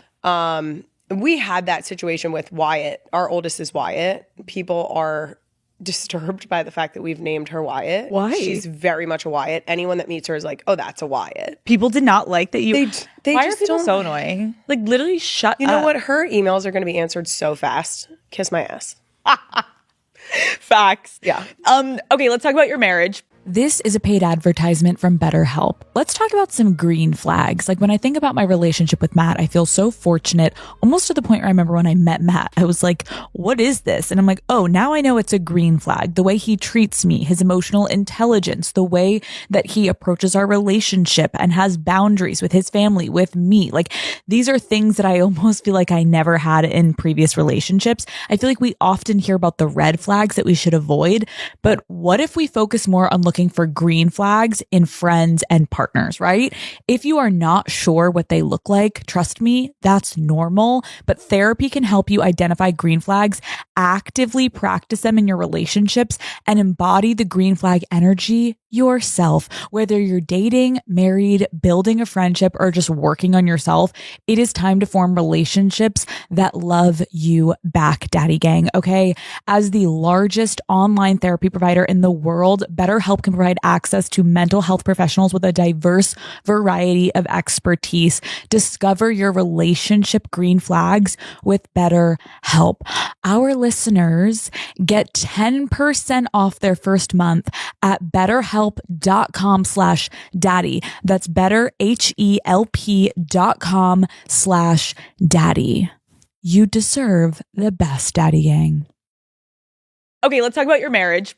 Yes. You met Jason on Tinder. I did. Before you matched with him, were you like looking for a relationship? No. We were just messing around. We did it like all my friends in college. We would like sit around and like swipe together. I would do that too. And half of the time, if I matched with someone, I'd be like, wait, you're better for him. Like, let's go. And like, you end up going with him. We would get the same people and be like, oh, did you swipe right on him? Yeah, I swiped right. I matched with him. Swipe right and see if you match. And then we would start having conversations that were like parallel conversations. Half the time, also, I was doing it just for a social life. I'm like, let's see, do they have parties? Like, let's go. Like, meet anyone you can in college, and you're just trying to get like the hookups. I feel like you guys are like literally Tinder's biggest success story. Have they ever reached out to you? Right before we got married, they did send a care package. It was like a lot of like flame merch. It was great. The perfect match. Or signs that said that. No, that is. Yeah. What was it about his profile that like stuck out to you? He looked like a bigger guy. Okay. He was actually, there were pictures of him next to people, and I was like, oh, he's kind of like dwarfing them a little bit. Love. Which everyone wants to feel like small girl. Everyone wants that. Everyone wants that small girl energy. You're like, I can just get in there. He also, his bio, which you can still find somewhere on the internet. Oh, that's so good that I love the internet. It's somewhere. Was some sarcastic ass, like, I'm here to make an emotional connection. I want to have long talks about like having babies and something else. I'm like, you're such a dumbass. I can't wait to roast the shit out of you. Do you guys have that type of relationship? We will go back and forth very much so. I love it because it's like the house I grew up in. So I get that. There's comfort. Obviously, I know you've said this before, but if my daddy gang doesn't know, can you talk about who sent the first message and what these messages were? So bad. No, it's so good. I sent the first message. Okay. I said, I need life alert. I've fallen for you and I can't get up. Kylie. That one didn't land very well. He was like, that's not that great. And I was like, I love a challenge. So then I went back with, this is so bad. This is so bad. If I told you I work for UPS, would you let me handle your package? And he said, yes. He said, absolutely, that's a better one. Where do you want to go on a date? I feel much better about this now. Yeah. And then were you guys like talking and then you went on a date? So then we just had like, we were messaging for probably like a week, and it was great banter. Okay. And a little bit into the banter, I was like obviously talking to the friends who we would like swipe with. Yeah. And they were like, I was like, I don't know why, but this guy looks kind of familiar.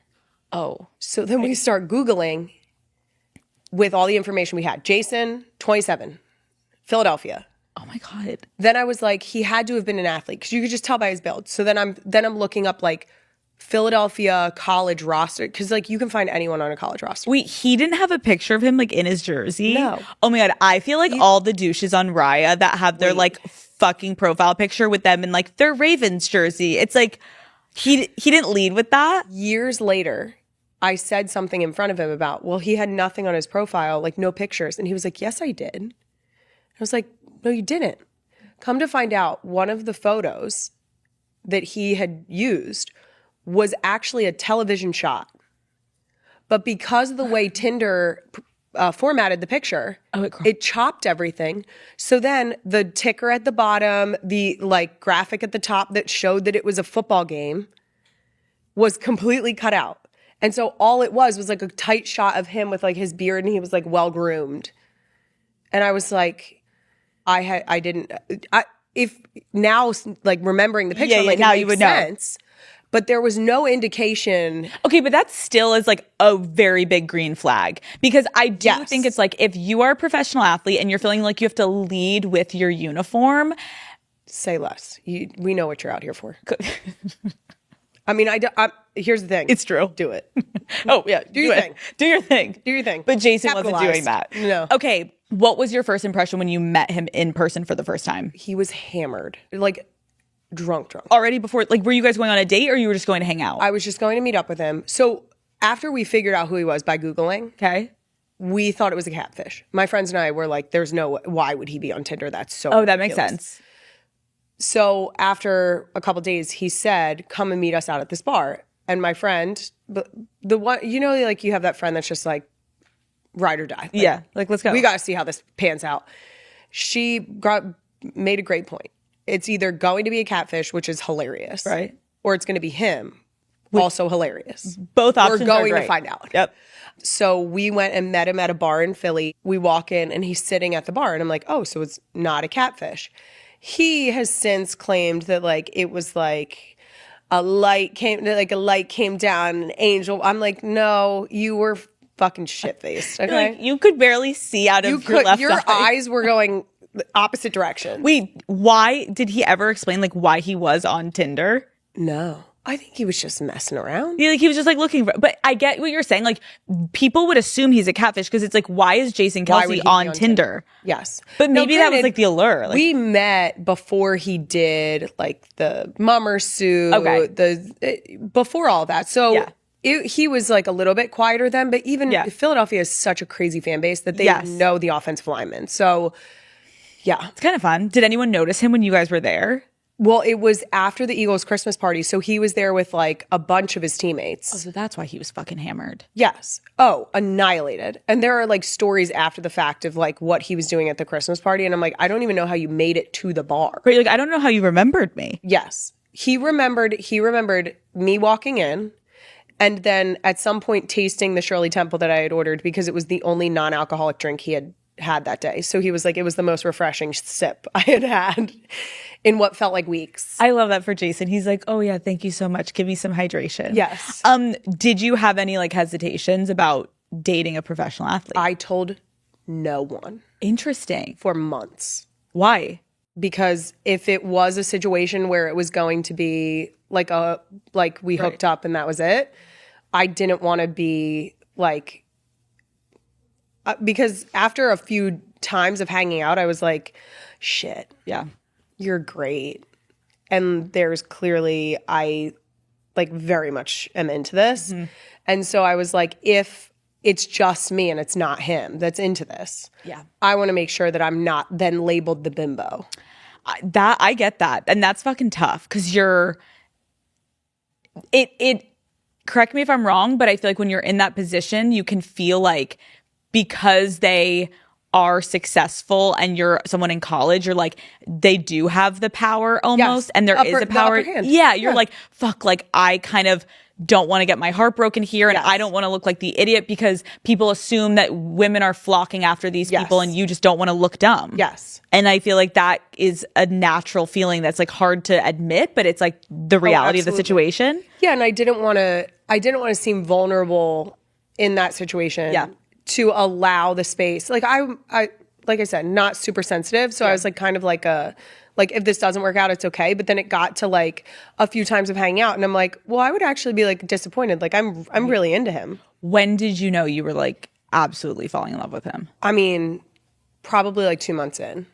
Oh, wow. Because I was just like, at the very beginning, we would sit and talk for hours. Like, it was insane how long these conversations would go on. Yeah. And it was, we would leave and then it was one of those where like a day later he would be like, well, what are you doing tomorrow? And the hangouts got more and more frequent to where we were hanging out back-to-back days. And then, it's like, well, if we're hanging out back-to-back days, he has to like feel something too, right? When did you guys like tell each other you loved each other? Like who said it first? I said it first. Were you nervous? It was one of those where like you're sort of going back and forth and you're basically playing chicken. Yes. That's when you're like, I really like you. Yes. And then you're like, I can't keep saying I really like you at this point. We're too old for this shit. Yes. Yeah. I said it first. It was, I would say like at 6 months in, we were starting to have conversations of like, if he wasn't playing in Philadelphia, like, would we continue dating? Like, things like that, which is a very serious conversation to have. And we were having it just very casually. What would you have done if he got traded to the Cowboys? It was so nice. No, I'm kidding. I would never, I'm on record saying I would not wear other teams' stuff, but that I would wear things that had my husband's name on it. You are never not going to be an Eagles fan. Correct. Okay. That's good to clarify.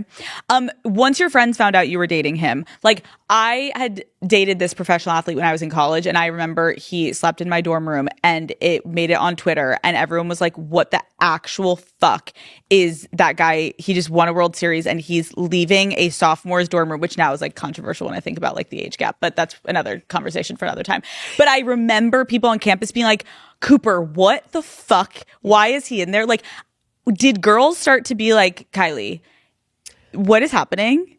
I kept it a secret a long time. How? I told no one. No, your one friend knew, right? Who brought you there that night? Yes. And then so I had two friends on campus that knew. Okay. My two closest friends. And they Gavin never told Brown. anyone. They didn't tell anyone.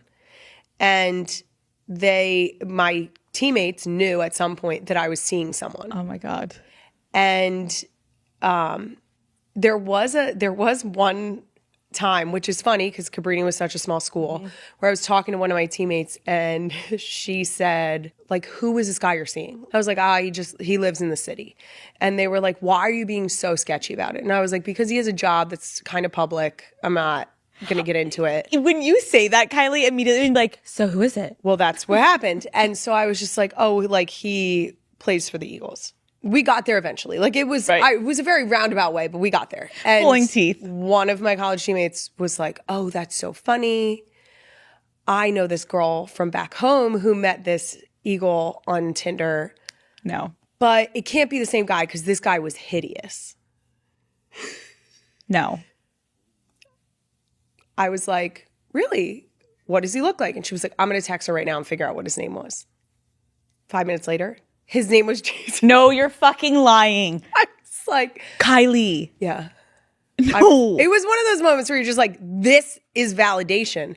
This is why I'm not telling anyone. Fuck. And the best part is that like nothing ever came of like this girl meeting him on Tinder.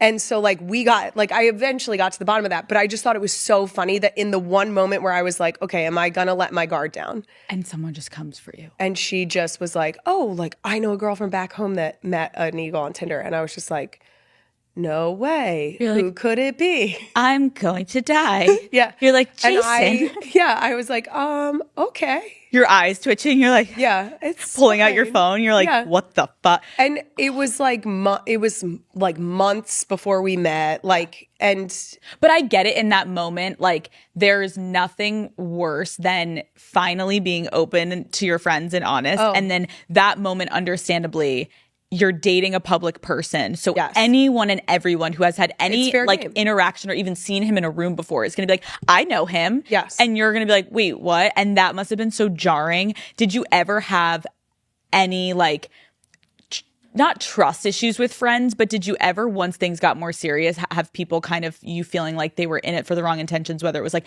asking you for tickets or just like stuff like that? I still have reservations about that. I still am in a situation where I always say my husband is super trusting, and it's one of the things I love about him. I'm the suspicious one. I'm the one who's like, maybe not. Yeah.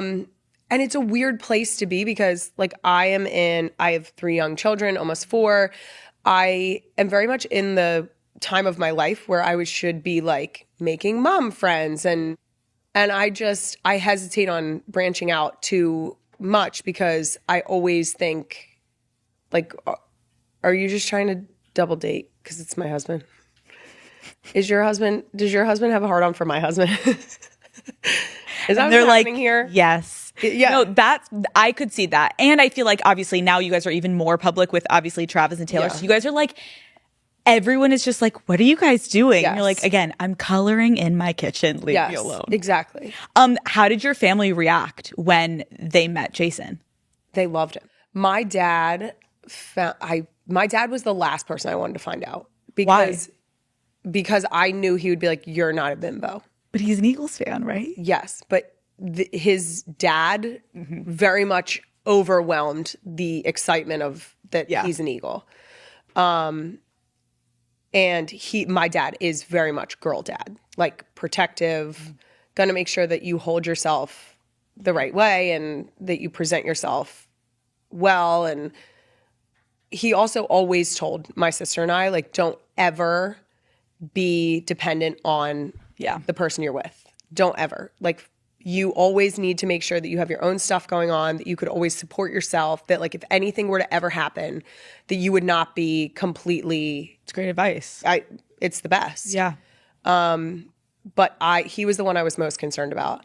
My sister just so happened to be downstairs talking to my dad, and I still remember being upstairs listening to the conversation.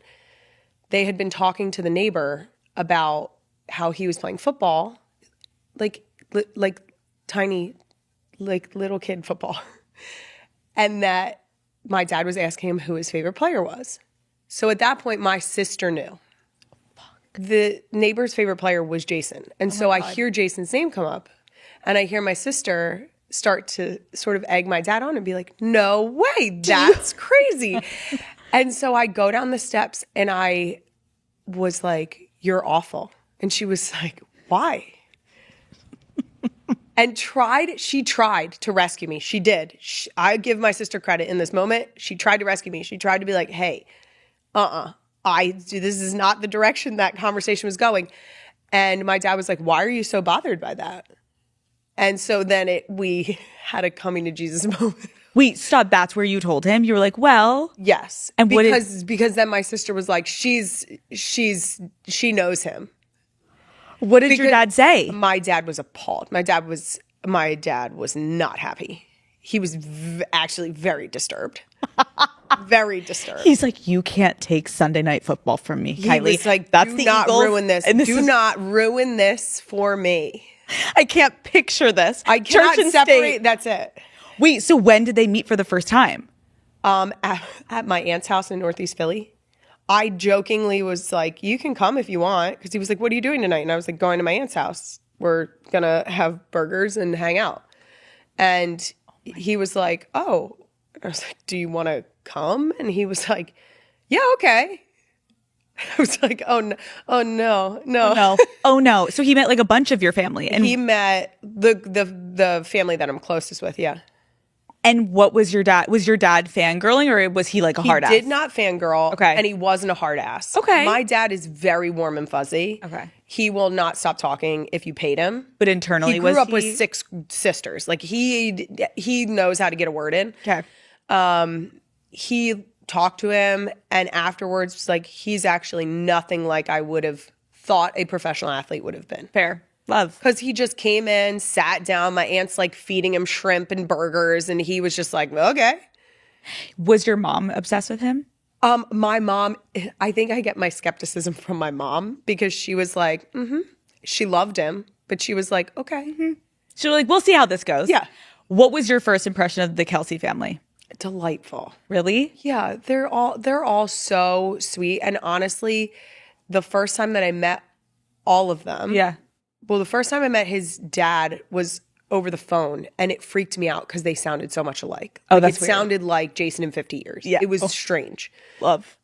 But his mom is so sweet, and they're so supportive of their sons. So sweet. That it was the easiest way to bond, because when they were coming into town, we were going to football games together. Oh, that's so nice. we were cheering together. It was like the best way to. Wait, do you remember the first time you met them? I don't remember the first time that I met his mom or dad, really like that moment. Yeah. I remember meeting Travis for the first time because it was like 8 months into dating. Like it was a while into dating, maybe longer.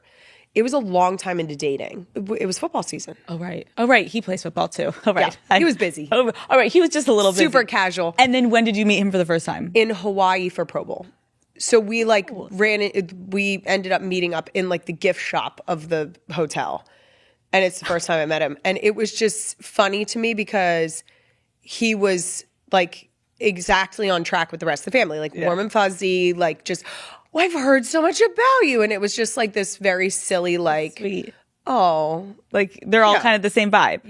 You're all family. How is your family different from his? Oh, a lot of ways. Okay.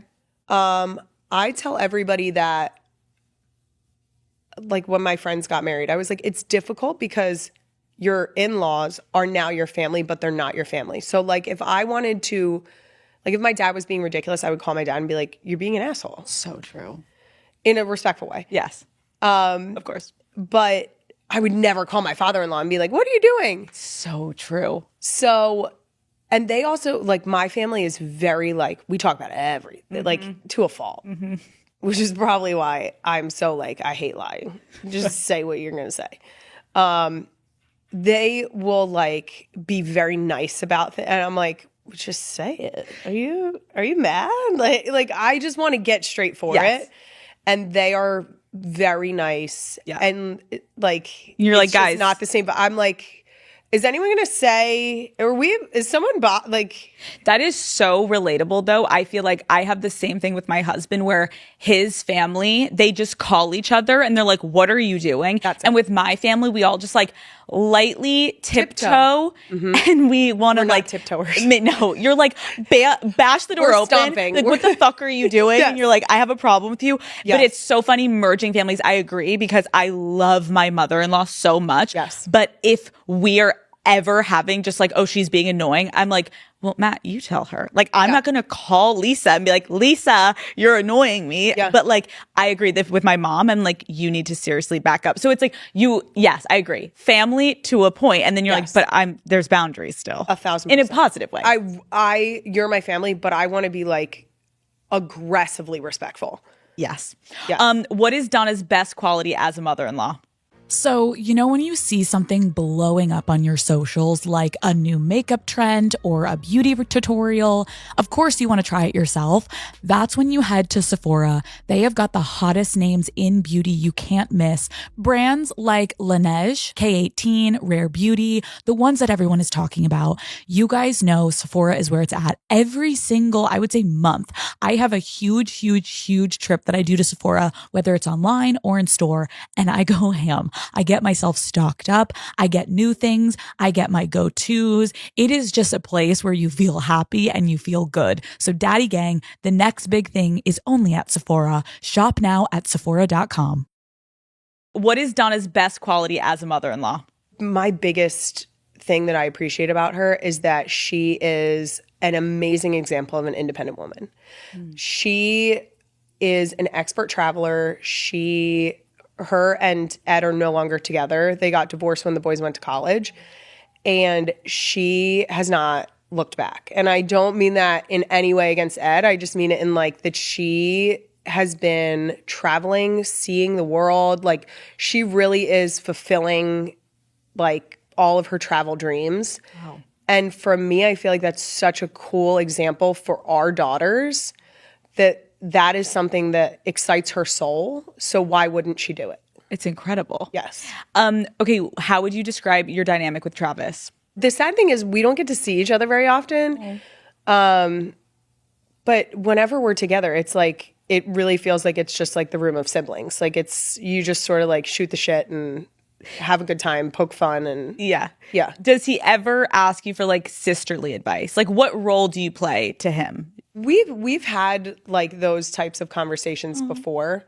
It's a lot of like just like playful banter. Like, he at some point was explaining to Jason about a pair of shoes that he bought when he was like way earlier in the league. Yeah. And I think they were like Louis or something. And he was trying to explain to me, but like it's a red bottom. And I was like, but why do you need spikes on your shoe? And Jason was like, but how much did they cost? And like, it's almost like we like gang up on him a little bit. Keep him humble. But he's like, it's like the most fun dynamic. And watching the Jason and Travis together it's so funny because it's almost like everyone else isn't in the room anymore. Like, they'll get on a roll and it's like everyone else doesn't exist and it's just the two of them. And you can almost see them like playing mini hockey in their basement growing up. Adorable. Just by the way they're bantering. How are they similar and how are they different? Because I feel like they seem similar. They're very similar in their core values. Okay. So they are kind, sweet, generous. They both have great senses of humor, although I do think their senses of humor vary a little bit. Okay. And then there's just like, I mean, my husband, he wears what he wears. And Travis is out here like making statements with his outfit on a daily basis. Yeah, the fashion is, yes. There's a huge disparity here. Very much so. But that's just it. Like, their core values are, you can tell they were raised in the same house by the same people. Yeah. And then you can tell they were into different activities. Okay. Have you ever gone on a double date with Taylor and Travis? Technically, yes, I would say. What does that mean? I mean, it wasn't out. It was at home, but yes. Have you had one of her home cooked meals? I don't know that I really ate the meal. This is going to sound terrible. No. I didn't really eat the meal because I was 8 weeks pregnant. Oh. And it was one of those where like nothing. Yeah. But you're happy to be there. Yeah. Okay. The world saw you and Taylor meet, obviously, for the first time at the Chiefs and Bills game. Yes. Was that the first time you had guys met? Yes. Really? Yes. People are deeply disturbed by this. Wait, why? There was like all of this stuff leading up to it about, well, why haven't they met? They're avoiding each other. I'm not avoiding anyone. I am more than happy to meet someone, especially someone that Travis is dating. But it was funny to me because I kept saying to people, I didn't meet Travis for probably close to a year. Right. When Jason and I were dating. And she's busy. Just a little. It's just so silly to me that that's like the storyline that's written. I can imagine that's also annoying because you're like, it was also like probably like a lovely time to meet at like a football game. It was like great. How did Travis tell you guys that he was dating Taylor Swift? I'm assuming like your family was like getting told this in some capacity at some point, We were right? not. You weren't? No, I will say we knew before everyone else knew. Okay. But it was not like. It didn't hit the group chat. No, it did not hit the group chat. Did Jason tell you? Jason and I found out together.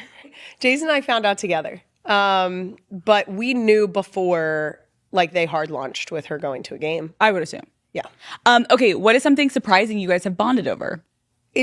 We grew up going to the same shore points. So nice. Her family was like Sea Isle, Stone Harbor. Fun. And that's like the exact areas that I grew up going to. Like I've gone Wait, you went to Sea Isle? I've gone to Sea Isle City my whole life. Wait, New Jersey? Yes. I went to Avalon. Did you? And my best friend had a house in Sea Isle. Good vibes. And I would go to the boardwalk and I would put on my little jean miniskirt. I was like... And you were doing something. I was looking for something. Yes, you were. Yep. I would go there looking for like... My nieces, that's what they do now. Do you still ever go? We have a house in Sea Isle. Wait, you do? Yeah. We still go to Sea Isle. Yeah. I will never not go to Sea Isle. People are like, oh, you're going to graduate. You're going to go to Avalon or Stone Harbor. And I'm like, oh, no. The one time we were on the beach in Avalon and someone came up to us and they were talking to Jason and they were like, isn't Avalon great? And Jason's like, well, we usually stay in Sea Isle. This is such a niche conversation for people who don't. People don't. It's like the Jersey Shore. Let's preface the Jersey Shore, but it's not the Jersey Shore. It's not like, the Jersey Shore that is the Jersey Shore that you've seen, because South Jersey Shore is very different from Seaside Heights. The man on the beach in Avalon said to Jason, well, good thing you're in Avalon. We don't really have the riffraff that Sea Isle has. And as soon as he walked away, I said to Jason, he doesn't realize he was speaking to the riffraff. That's us. Dude, I love Sea Isle. It's the best. I'm happy that you guys still have a house there. Oh, yeah. Never leave. Okay, you have 3 kids. You're pregnant, obviously, with your 4th. Yes. How have you been feeling overall in this pregnancy?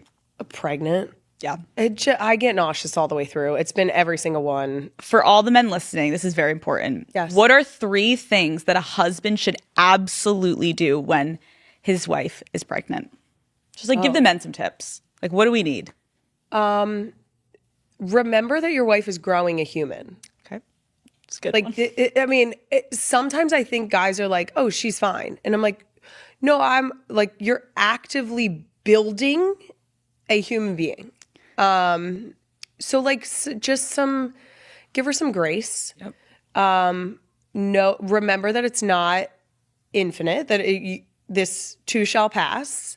And so for the women who are like extreme, like I've had pregnancies where I've been really, really emotional. Yeah. And after the pregnancy, I'm like, Jason, I don't know how you did that. Jesus. Thank you for sticking with me. Yeah. So this too shall pass. Yeah. And then mostly I think it's important to remember that she needs your support in postpartum more than she did during pregnancy. Postpartum is one of the hardest things I've ever done in my whole life. Yeah. Labor is like a drop in the bucket compared to postpartum. Wow. So I think that like giving your significant other grace. I feel like for so long, like I don't have kids yet. Yes. And I want kids. And as a woman, I feel like for so many years, probably like decades. Like there was this one just misconception about like pregnancy for women is just like, oh my God, it's amazing. And you see these ads and it's smiles and it's rainbows. And no one was really talking about like how fucking hard it is. Yes. And I think that, and it's not meant to make people feel scared, but it's the reality. Yep. And I appreciate you bringing up postpartum because I think that was something that no one really talked about because there was this shame where women felt like, oh my God, is there something wrong with me that I'm not feeling great? I just gave birth. Like, and I think your podcast and women talking about it, like those are the conversations that are going to actually allow women to feel genuinely better about themselves because they know other women are going through it. And we're not all like siloed in different sectors being like, what's your experience like? And you're like whispering about it. I just can't imagine feeling the feelings that I felt and not having women around me to be like, that's not abnormal. Like you are having the same, because when I brought home our first, you like give birth. My husband leaves the hospital the next morning to go to work. My dad had to pick Wyatt and I up from the hospital as a newborn. I get home and I look at this baby for the next however many weeks. They don't smile at you for like 6 to 8 weeks on purpose. So like you're like grasping at straws here of like, are we cool? Like are we good?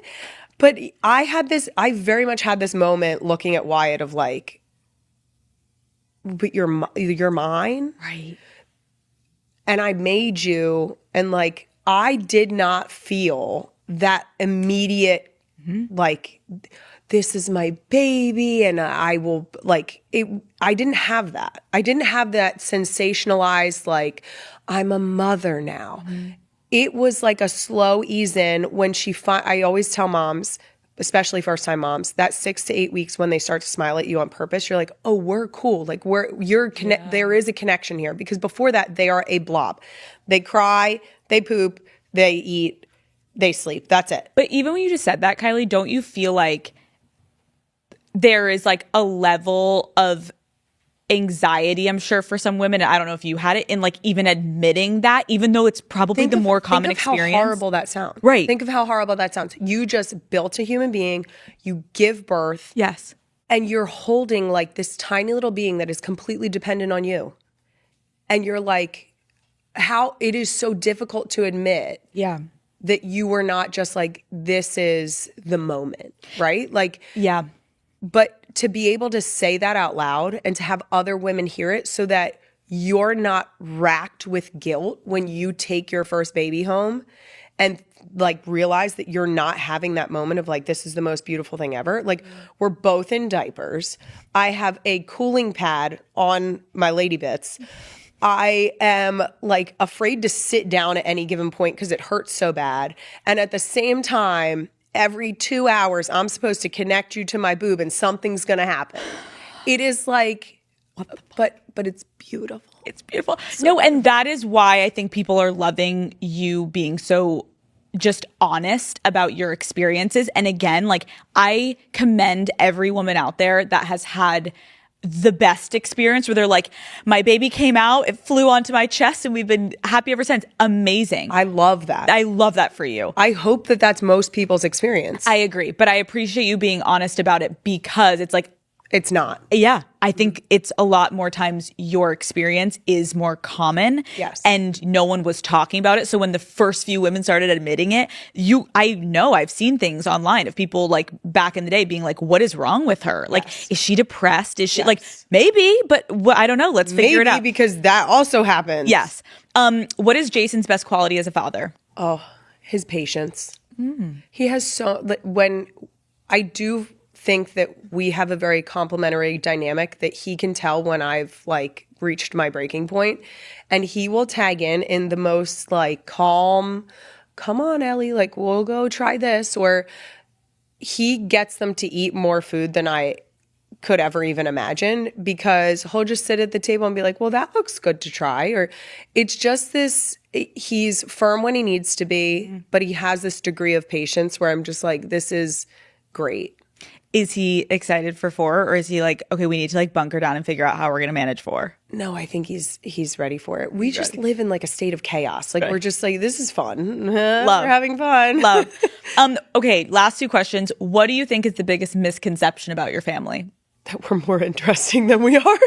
That's the biggest takeaway. That's the biggest misconception, that we are more interesting than we are. I think that people don't realize, similar to what we were saying earlier about like you meet people in the public eye and you're just like, oh, they're a person. Yeah. We very much want our girls to live like a very normal life. And in an attempt to do that, we very much conduct ourselves in a very normal way at home, where I think people would be extremely underwhelmed with what goes on. It's not so Hollywood. And not even a little bit. Are you guys going to always, you think, stay in Philly area? Yes. Love. Yeah. I love that. Okay, Jason obviously is retired, but I feel like he's working more than ever. And you just launched your podcast. What do you think this next chapter of your lives is going to be? Because obviously I feel like when he was playing, you guys had probably this routine. And now you've kind of like launched into this new era, I guess, of your life. Like, what can we expect? And what are you expecting? That's a good question. I have no idea. Okay. I am not much of a planner. Okay. It's okay. I am really enjoying what we currently have going on. I love that I'm getting to talk to incredible women. I love that we're having conversations that I think people want to hear, or like people are getting to learn with me. I like we'll see where that goes, but ultimately like we have 3 little ladies, 1 on the way. I'm excited to see like what the next one's personality is like. I am excited to see like what our girls look like when they're starting kindergarten and all that kind of stuff. So yeah, I don't know. I mean, we are super busy. I'm gonna keep dating my husband and taking care of my kids and Love. and see where the wind takes us, I guess. Well, I am so happy we finally got to sit down. It was like, Thank you are for having me. Such a pleasure. Like, you're so fucking normal and lovely to talk to. I literally feel like I'm like back in Philly in my basement talking to you, and we're hanging out and we're about to like turn on the Eagles game and be like, woo, go Eagles. But thank you so much for taking the time, because I know you're so busy. No, thank you. And thank you. I always like to give flowers where they're needed. So I do just want to say like, and it usually stems from the idea of like that you are an example of a woman who is doing her thing and leading the way. And like, even back to when you were having conversations that were like, oh my God, women are talking about that stuff. And like, you were openly talking about it. You are like removing stigmas, or like making it appropriate for women to speak the way we should get to fucking speak. So thank you for doing that. And thank you for being an example that, I mean, my girls get to live in a better world because you've broken through barriers. So thank you. Thank you so much. This was an honor.